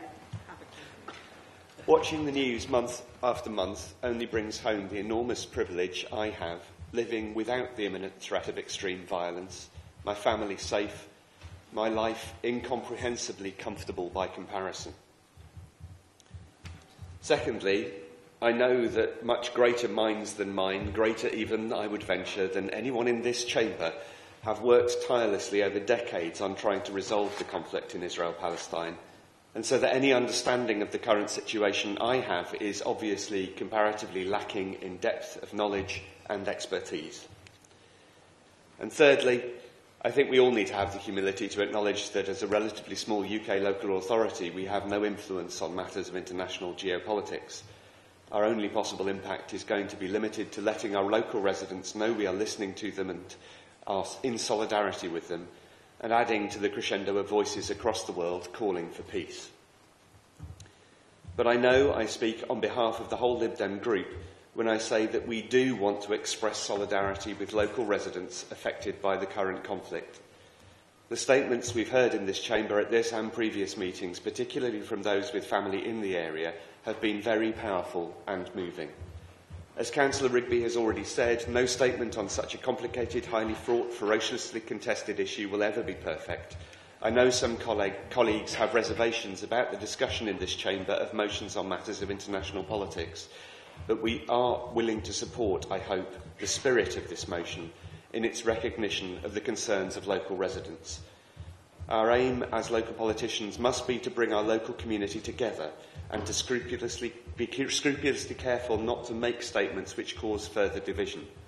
There is certainly no place for party politics on an issue like this. I'm sure we're all absolutely horrified by what we've seen unfold over the last 9 months.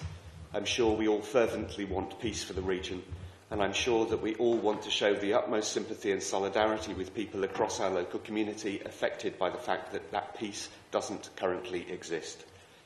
In that spirit, I'm content to support this amended version of the motion, and I hope that colleagues across the chamber will find themselves able to do so as well. Thank you. Thank you, Councillor Elliott. Councillor Mansell. The Labour Group welcomes the opportunity to support this amended motion. It applauds the rallies organised in Bath over the last 10 months to highlight the situation in Gaza. The situation is becoming worse, with an increased loss of life, mainly children and women. As of last week, more than 38,000 people, mostly civilians, have lost their lives, and around 2.3 million people have been driven from their homes. Whoever put human in front of race must have been joking.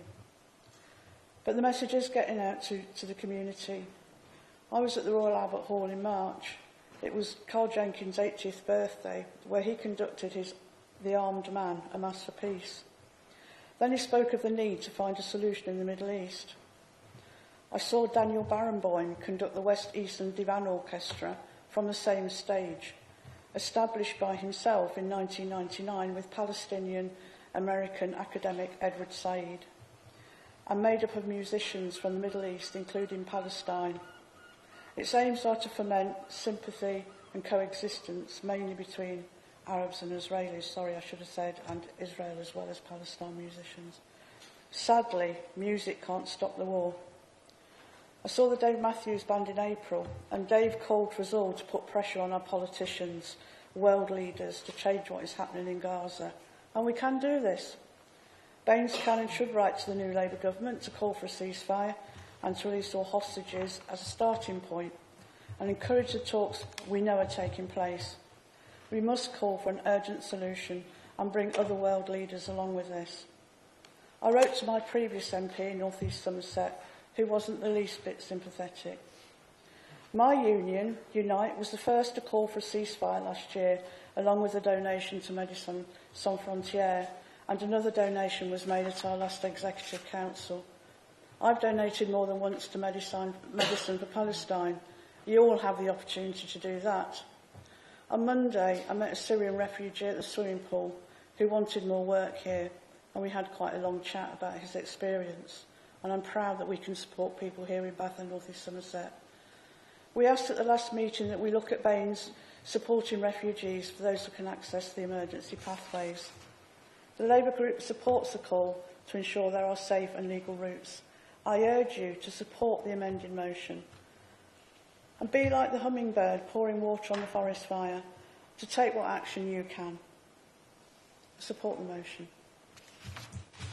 Thank you, Councillor Mansell. I'm going to ask Councillor Wright to sum up if nobody else wishes to speak.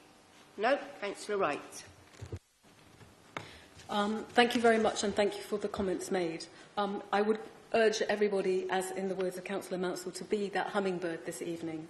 I firstly would also like to thank the officers who have worked tirelessly behind the scenes to ensure that the words of this motion have been found, and we do appreciate that the text will never be perfect. We can't stop this war, that's for sure. And I recognise too that our power is to request it from the people who can. In the words of Archbishop Desmond Tutu, we are all connected. What unites us is our common humanity. And I would hope tonight that everyone supports this motion. Thank you. Thank you, Councillor Wright. So we're going to move to the vote.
Thank you. That is unanimous and carried.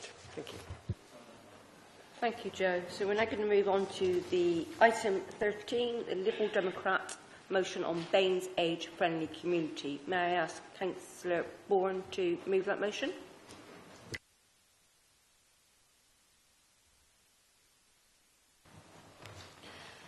Thank you.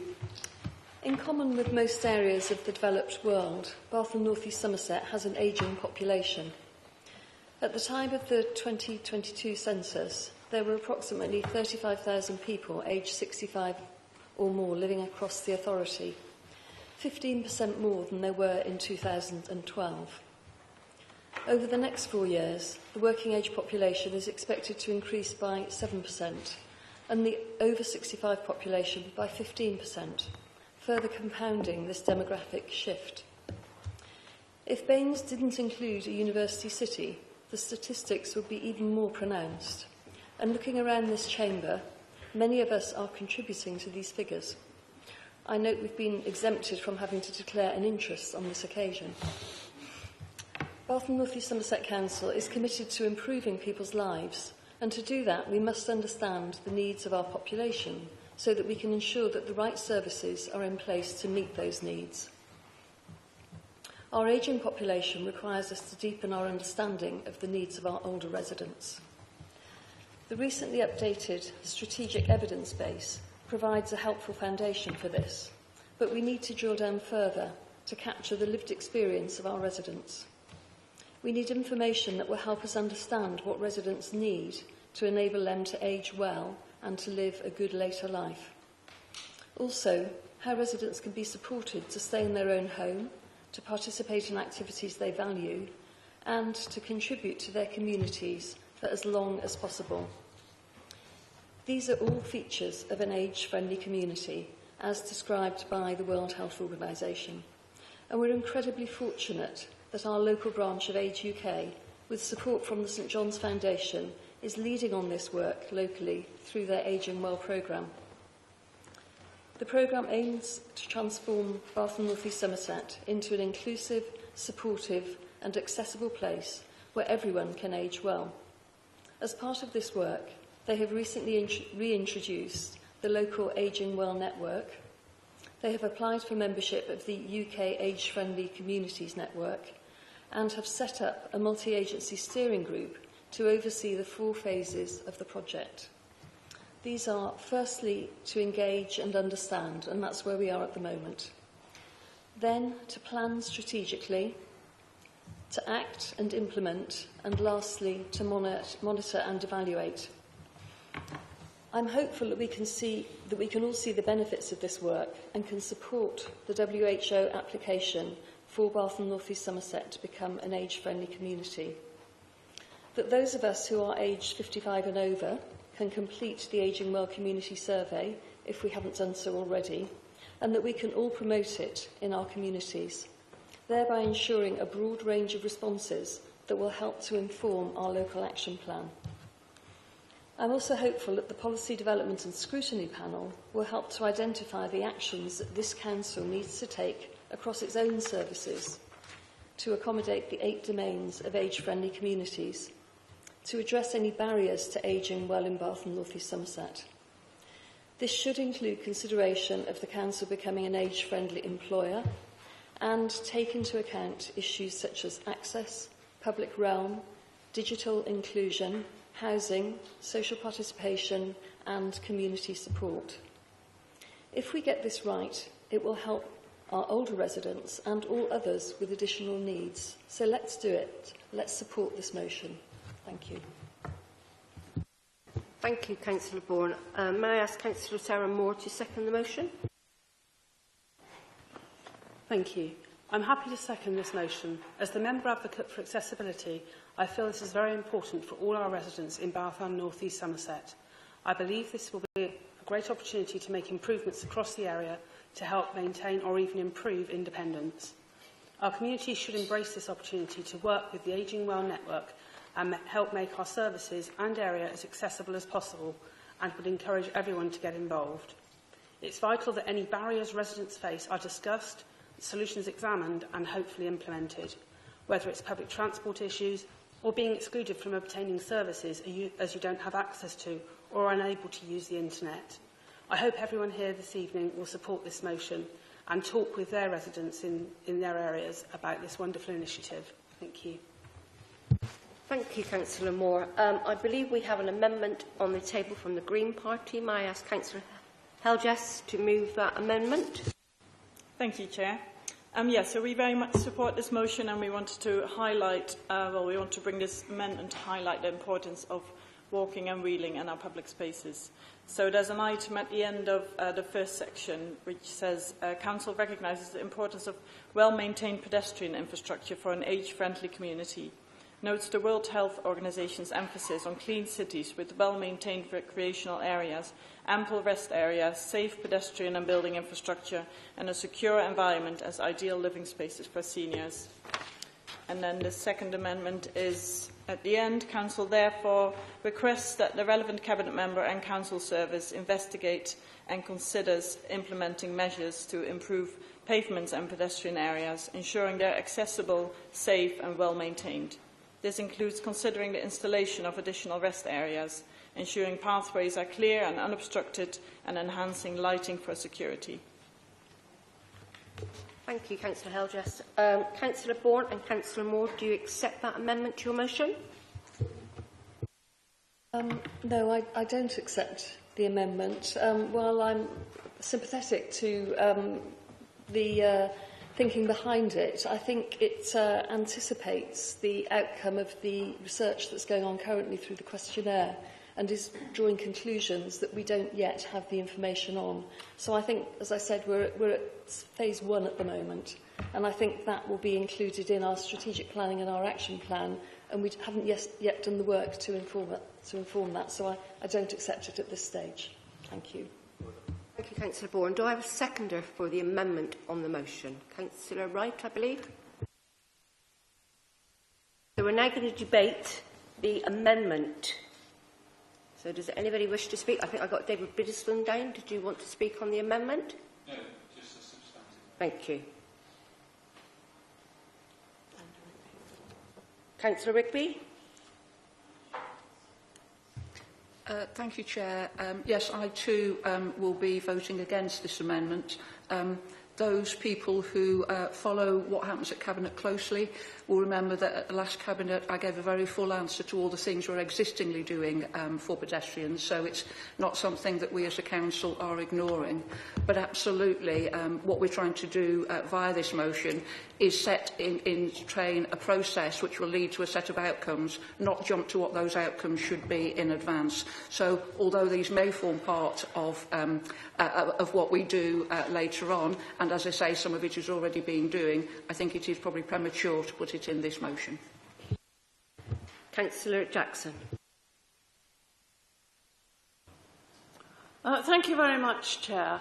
I can appreciate that Councillor Rigby and Councillor Bourne are perhaps a little too young to understand the difficulties of being over 70 and an older person, very much handicapped against their will in all kinds of different ways.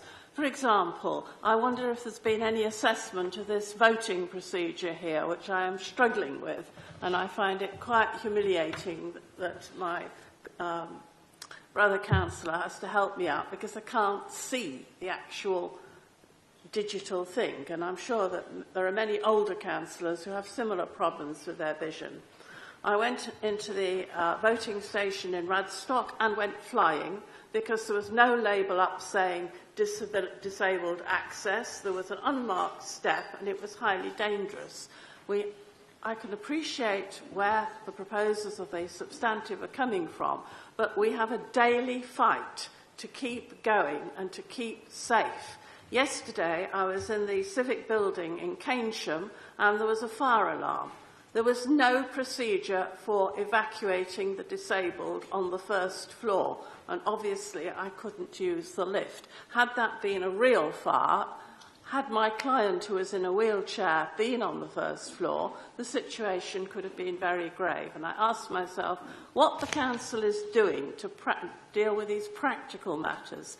I commend the proposers of the substantive for the fact that they are thinking strategically, that they are wanting the data of how many people are affected, that they want to analyse it, but this could go on for months and months and months. And meanwhile, the people standing at the bus stop waiting for a bus for an interminable length of time want action now. Even though, it has to be said, if you ask the average older person in the Radstock-Westfield area what they most want to see as a result of an election, they'll say a better deal for young people. a better deal for young people would be a safer world for their grandparents. Thank you, Councillor Jackson. Councillor Ball. Thank you, Chair. I'm sympathetic to the amendment on the table. I use a mobility scooter most of the time to get round. The worst impact I find are these Baines signs on the footpath, stopping people go by at all.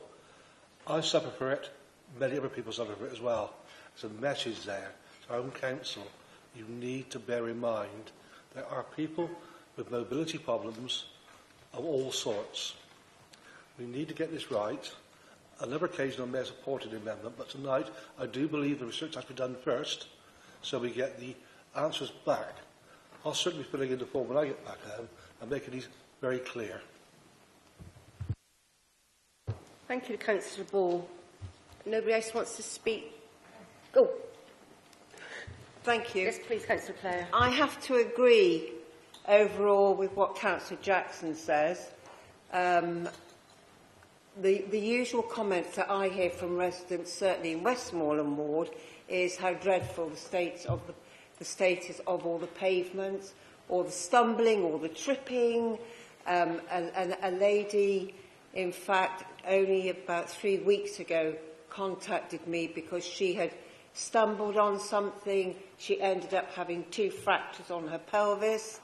And in a way, I don't think it is just an age-related thing, which I know Councillor Jackson initially commented on, but of course it is for fragile people, delicate people, and I personally agree with the amendment that has been put forward.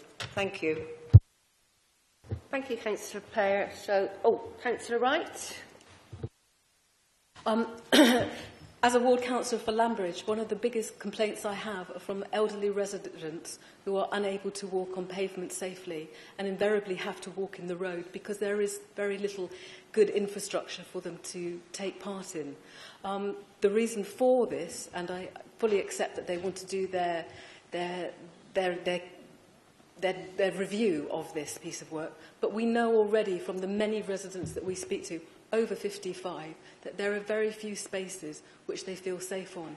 We know that huge amounts of money are spent on our public highways, but not on our pavements, and there should be a greater emphasis in the budget for that. Thank you. Thank you, Councillor Wright. Councillor Elliott. Just as a matter of factual accuracy, there is an extra £600,000 being spent on pavements this year.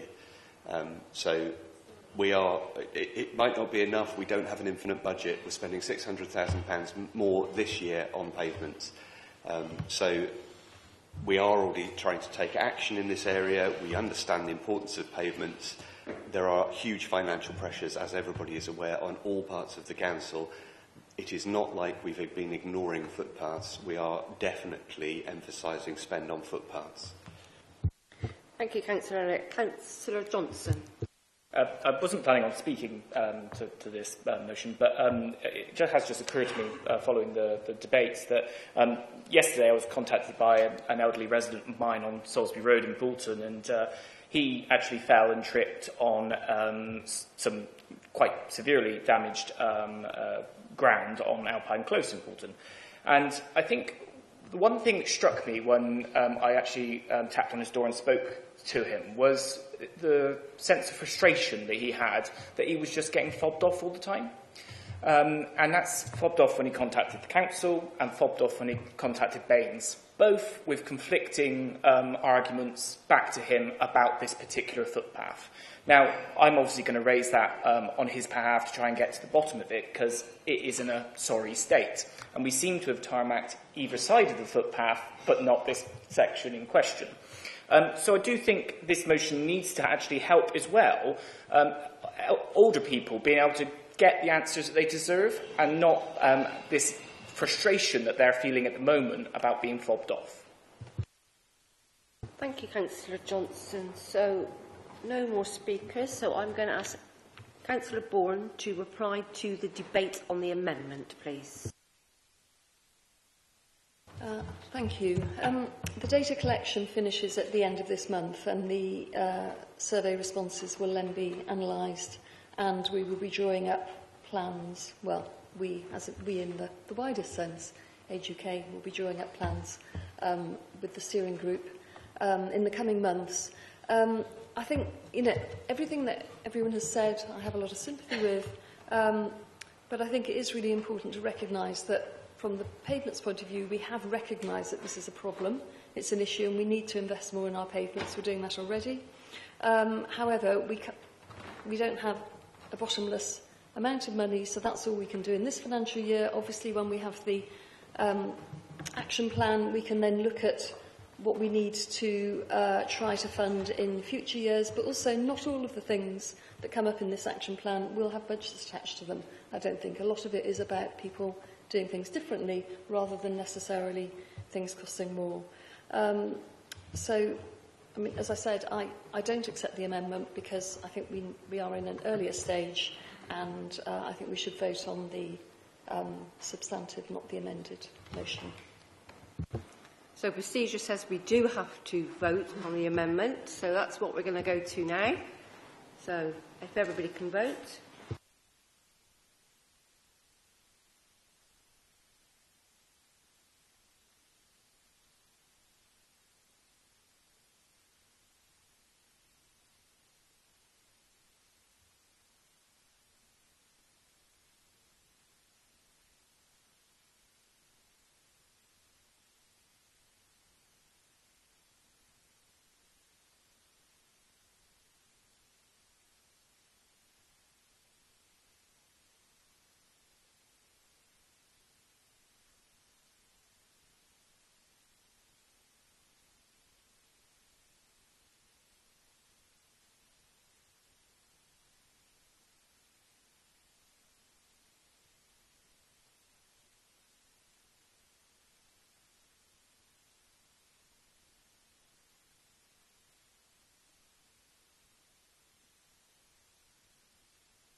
Thank you, Joe. So that amendment has lost. So we're now going to move to the original motion, which remains the substantive. So we're open for debate again, and I have got Councillor Biddlestone to speak.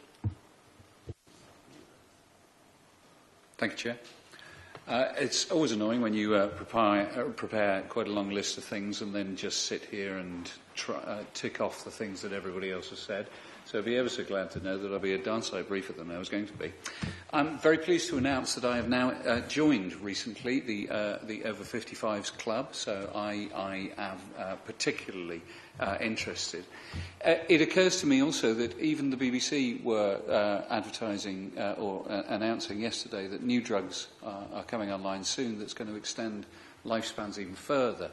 And I think whilst we're busy considering climate change in the way that we really ought to be, and I'm glad to see that we are, Chair, beginning to consider the great societal shift that is going to take place with our ageing population. So I would like to draw Council's attention to the fact that although we are living longer, we are not younger longer. And we have already had the wonderful Helen Dutton talking at the beginning of the meeting and underlying the necessity for accessible housing, and that, to my mind, goes along with a lot of accessible things that we are hoping to achieve. I note and have spoken with a number of our residents in our local wards who have been extremely concerned, and you'll forgive me for raising it again, those cuts to the third sector that we're already doing a significant job in working with older people, particularly dementia groups that spoke at length with me. So I'm hoping that we can all take Simon's advice, especially those of us in that wonderful over 50s group, and complete the Ageing Well Community Survey, which closes on the 31st of July, so we don't have terribly long to do it. We welcome this on the Labour benches, and we hope that we can all age well and look forward to those of us that wish to age disgracefully.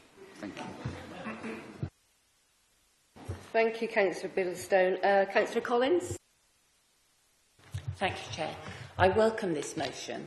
Our society encourages us to dread getting older and builds a picture of decline into frailty.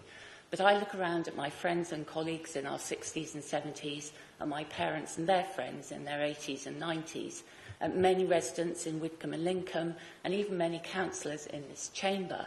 And I see a wealth of experience and a desire to live an active and purposeful life contributing to our communities. I welcome that this initiative includes celebrating the contributions of older people. But that look reminds me that there is a huge diversity within this group. As we all get older, the date on our birth certificate matters a lot less than our mental and physical fitness, and we're the lucky ones. Many of our residents cannot enjoy a full and active life in their older years because of the barriers of ill health, poor access to public services, and low incomes. It is very important that we tackle those, and I look forward to us moving forward as a council from the engaging and understanding phase that we are now in to the next step of planning what we can do to remove those barriers. I filled out the Ageing Well survey, and I encourage everyone else to do so. But there are two specific points that I would like to encourage the council to consider. First, if my ward is anything to judge by, there are hundreds of volunteer hours being provided by older people. Much of that effort is supplementing areas where the council has stepped back, especially in maintaining our green spaces and clean streets. The support to volunteers from some parts of the council has been phenomenal, so please keep it up. But also, please look at those pockets of the council where the instinct is to say no or to create bureaucracy. A positive partnership with volunteer organisations is vital for our future. Second, although I think of myself as fairly tech-savvy with a phone full of apps that I love, even I get defeated by technology from time to time. My son upgraded our printer a few years ago, and frankly, I'm a little bit scared of it. Every time I need to print a document, I feel like I'm going into battle with something much cleverer than I am. I still haven't worked out how to print double-sided, and I'm only such a boomer, Mum. Please, when we're looking to save money by going digital, remember that the older members of our society have already lived through some of the greatest technological upheavals and have adapted brilliantly. But some have reached the limits of that adaptability for all sorts of reasons. We must continue to make our services accessible for everyone. The answer can't always be an app. I will be voting for this motion and look forward to seeing this important work move to the next stage. Thank you, Councillor Collins. Councillor Hedges.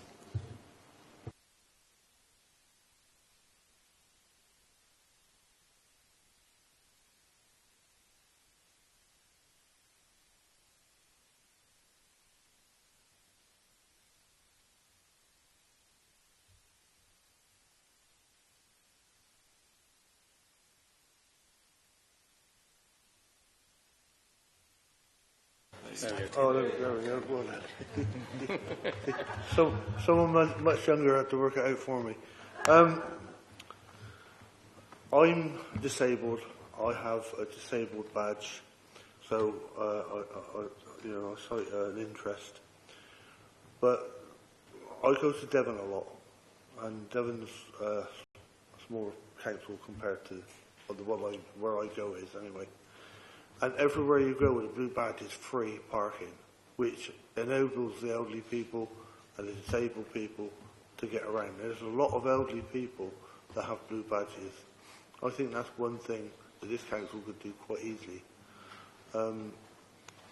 Because one of the things most people that are elderly and disabled suffer from is not being able to go anywhere. And so they're sat at home 24/7. So if we can change that for somebody, that would be a big step forward. Thank you. Thank you, Councillor Hedges. Is there anybody else that wishes to speak? Or, no? Oh, Councillor Player. Thank you. Could I please plead with Councillor Elliott to ensure that we have the pavements in Westmoreland Ward sorted out with all the money that you have previously mentioned, or certainly a proportion of it? I have to be honest, both Councillor Blackburn and myself do request these things and we never get anywhere. Somewhat we feel fobbed off. However, I'm really delighted with what you've said, and I'm very much looking forward to having contact from somebody about coming round to walk around some of our streets and of course on the pavements to see exactly what I'm going on about. A lot of elderly people, it was said, do go and do a lot of voluntary work. But don't forget, they also want to socialise, and they don't want to feel scared to go out, either because the pavement is dodgy, or there is poor lighting, or there is no seating, to enable them to maybe go a little bit further than just a few doors down the road because of their concerns, which I know definitely does happen. So I'm very much looking forward to having contact from somebody, please, about this. Thank you.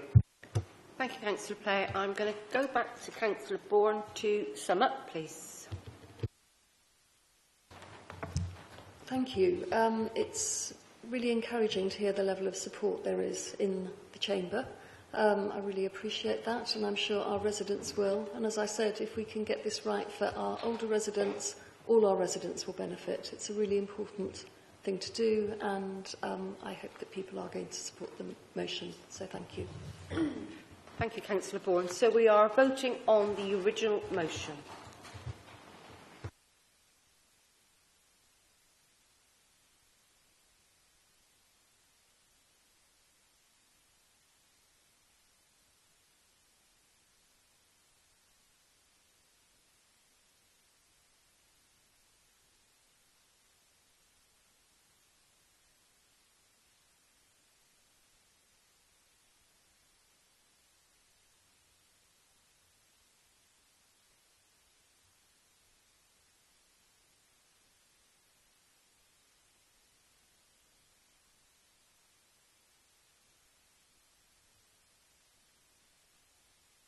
Thank you. We have a result that's unanimous, 54. Thank you.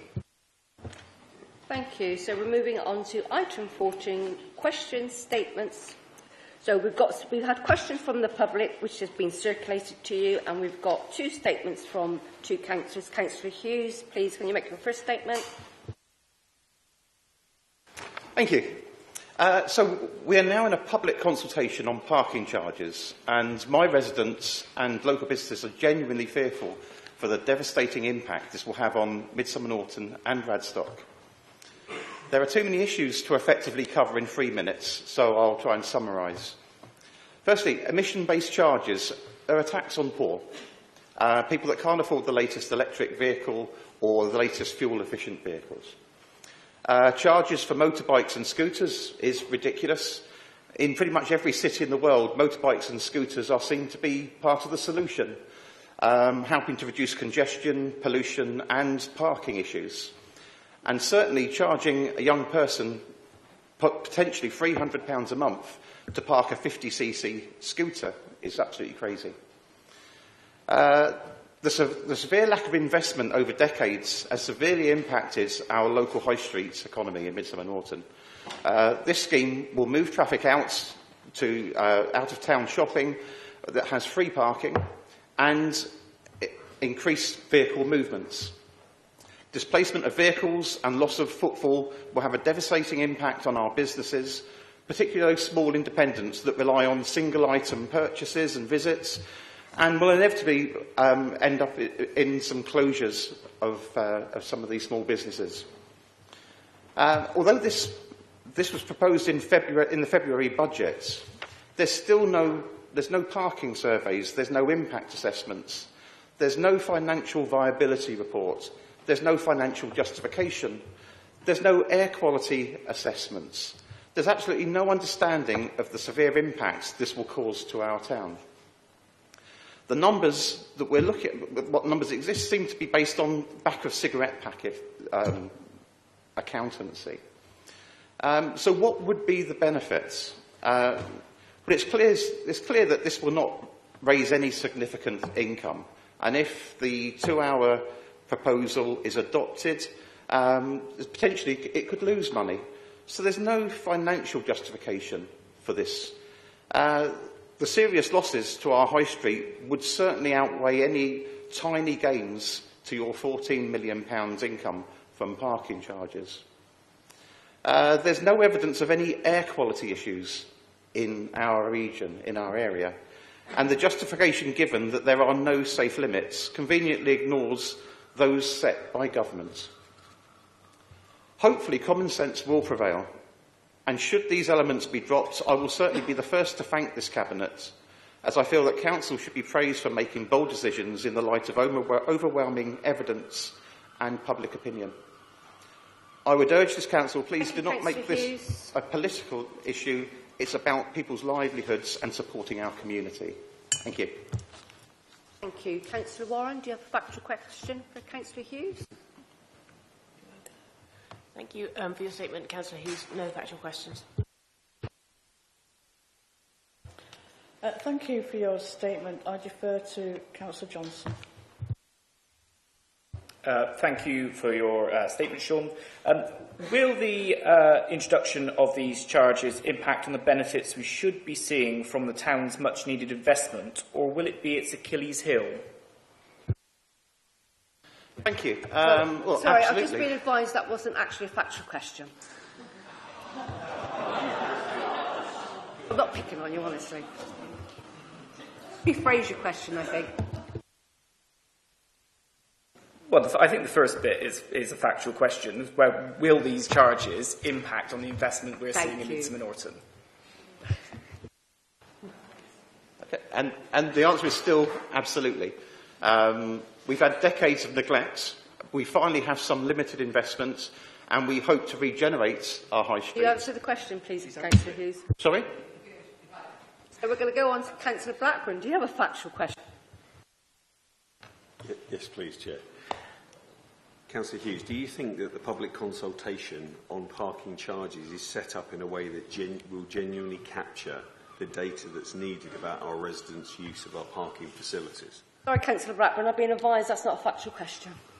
You're asking So, it's not a factual question. Okay.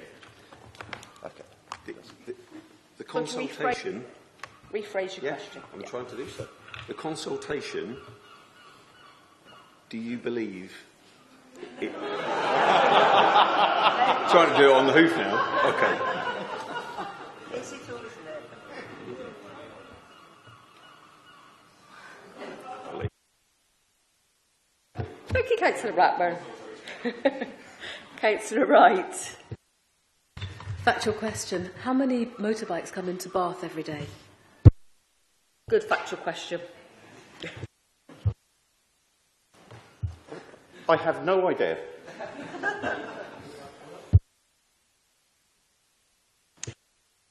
Thank you. Now I'm going to ask Councillor Sané to make his statement, please.